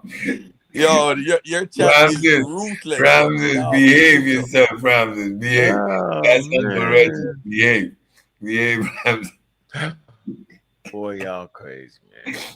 Hey, man, Reggie got his own work, yo. They got their own work, yo. You gotta respect the man. Got his own work, yo. Listen, Reggie put in that work. He has the black bull and the herd theory, and it's a hypothesis. It's in its early stages of development, but there's a kernel of truth there because there are black bulls in Egypt. Hey, look, Reggie got people. They over there banging on you, Reggie. Nah, hey, no. You know what? We're wrong, Unc. Huh? He got a vision from Jabari. He don't need a phone call, brother. Nah. Y'all, you got never put Reggie and Jabari in the same turn that down. Yo, listen, yo, you got the super bazooka thing, yo. You gotta turn it down. Turn down 2 clicks, yo. 2 clicks. Just click. Click.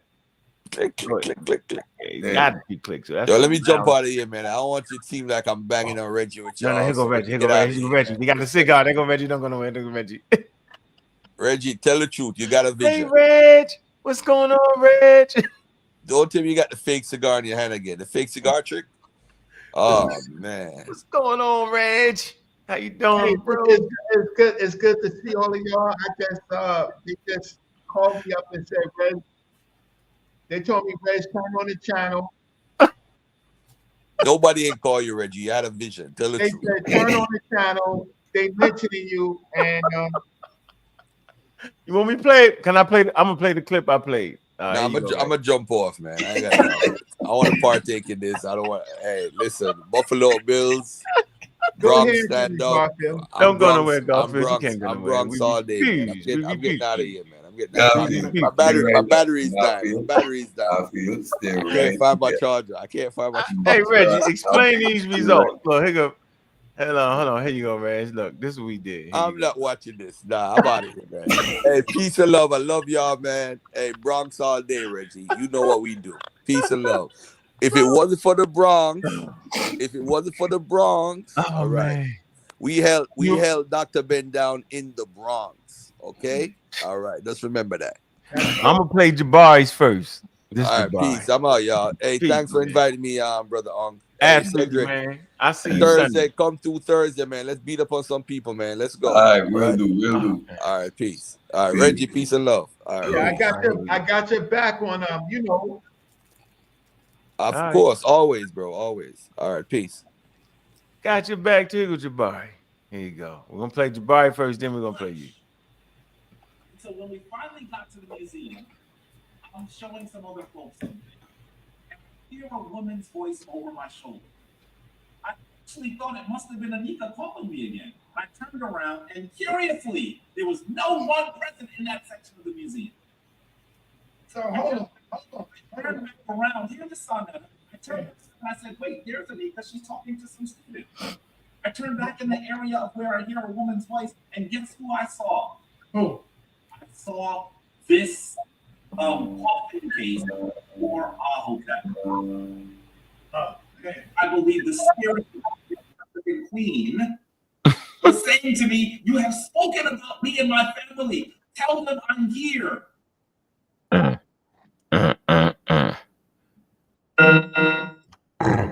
And behold, the spirit of the black Egyptians have spoken. Behold. Yeah, Reggie. All right, here go your part, Reg. This is what we did. You've seen this before, right, Reg? Yeah, this whole clip, Black Egypt Maniacs. I've seen it. Yeah. How about this one with you? You seen this one with you, right? You see this one? This is you. Let me see. Nah, he was a pseudo. Yeah. Nah, right here. Here you go. This you. Make sure that's you. All right, let's see. Here we go. Just funny.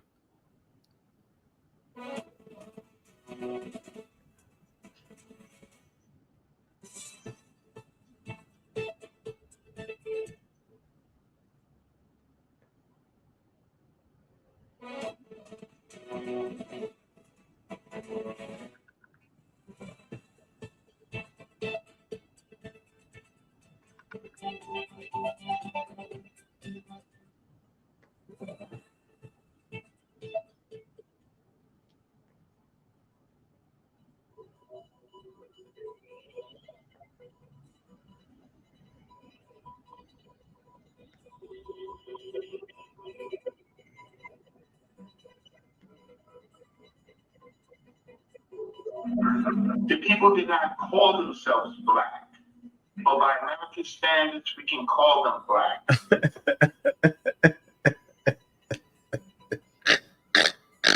Yeah, they didn't call themselves black. See, I know you double down. They call themselves Kemet. By American standards, we can call them black. That's all right. That's cool. You ain't seen this, Reggie. I know you've seen this before, right? Yeah, I think I've seen it. Yeah.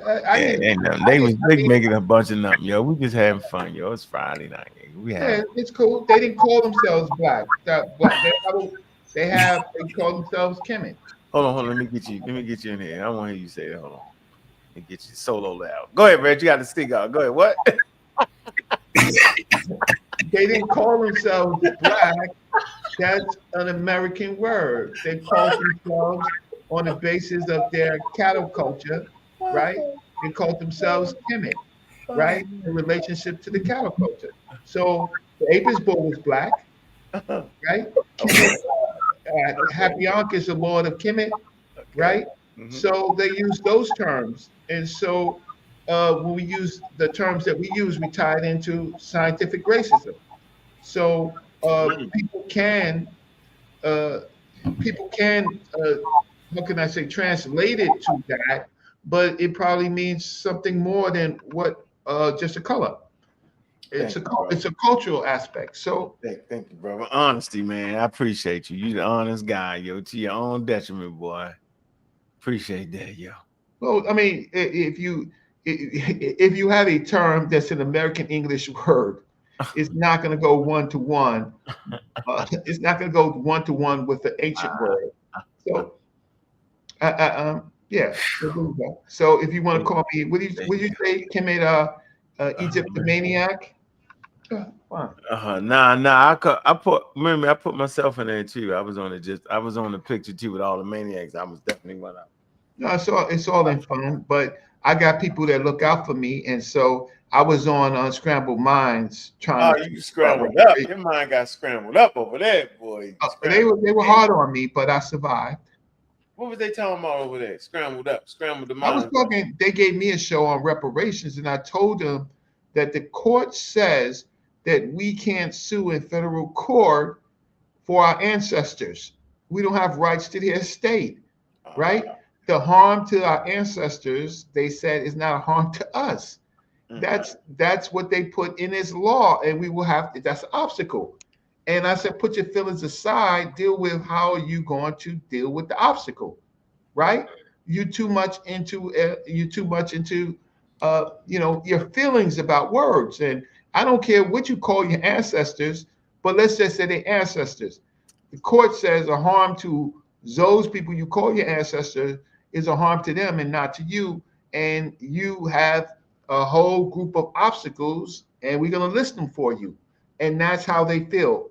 But the Donald J. Trump that these crazies wanted in power, he just ended all civil rights cases. He all civil rights cases are on stay right now. You can't. There's no new claims of civil rights. It's on stay. You get hit in the head, you get shot by a cop, right? No, sorry, no claim for you in federal court. Well, Tariq and all them voted for him, so that's what it is. Omar.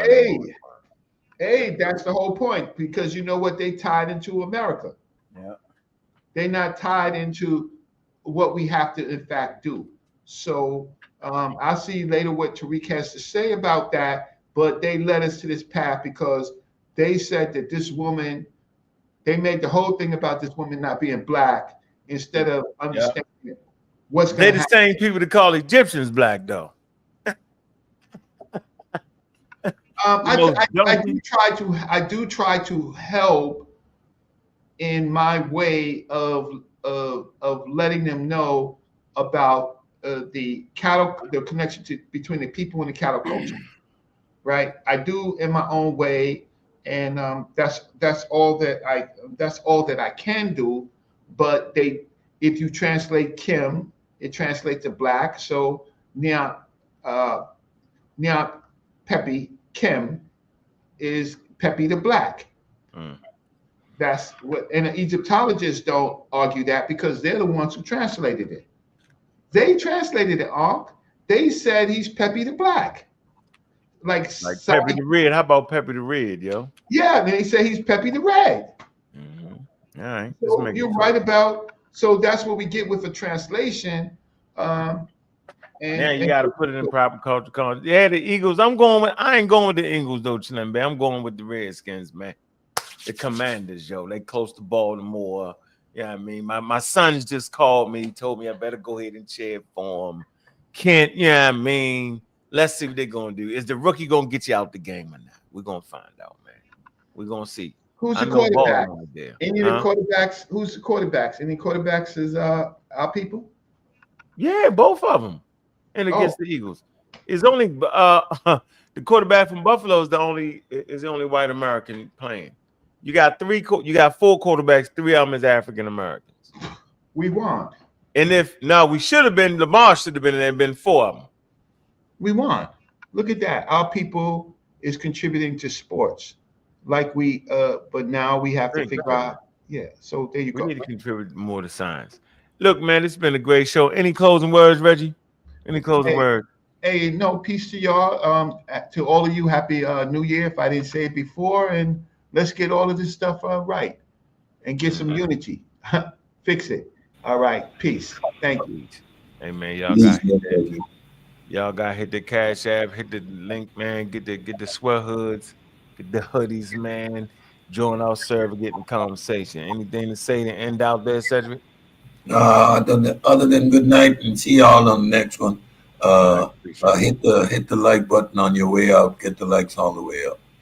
Man, make sure y'all go to the Pseudo Killer channel, man. Look at them shows. We got a good one over there with Lord Jamal on Space and Beyond, man.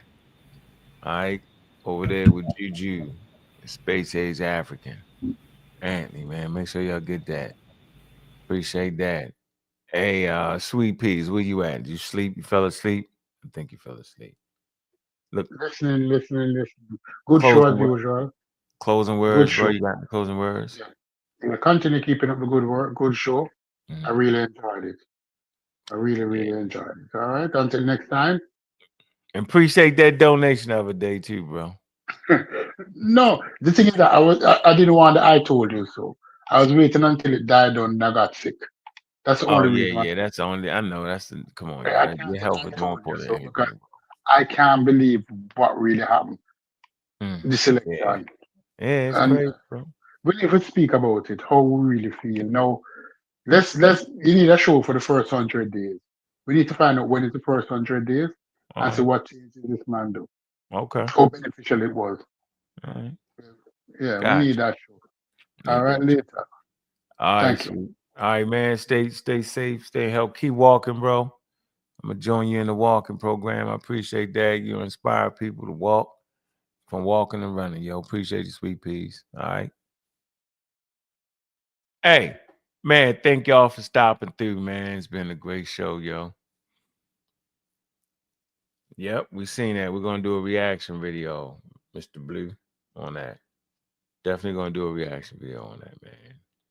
And look, I appreciate everybody coming through, man. I see everybody in the building, man. It's been a great show, yo. Ain't nothing but fun. We having fun, man. We're enjoying ourselves around here, man. It's important to enjoy yourself, man. Stay healthy, man. Eat as clean as possible, man, and walk, man. Get up from around your desk. Get up and do some exercise. It's important, man.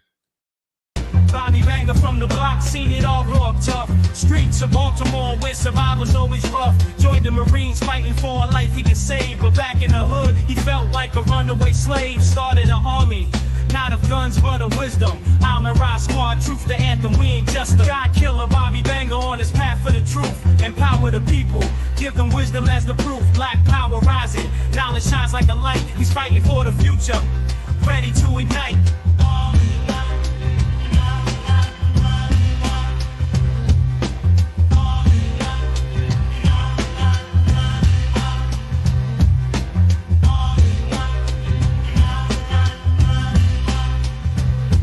Selling drugs on the corner just to put food on plates, but deep in his heart, he knew he had greater fates. From the traps to the lab, he fights ignorance raw, teaching evolution while shaking up the law. The real black atheist is changing the game, waking up minds, never the same. God killer Bobby Banger on his path for the truth, empower the people.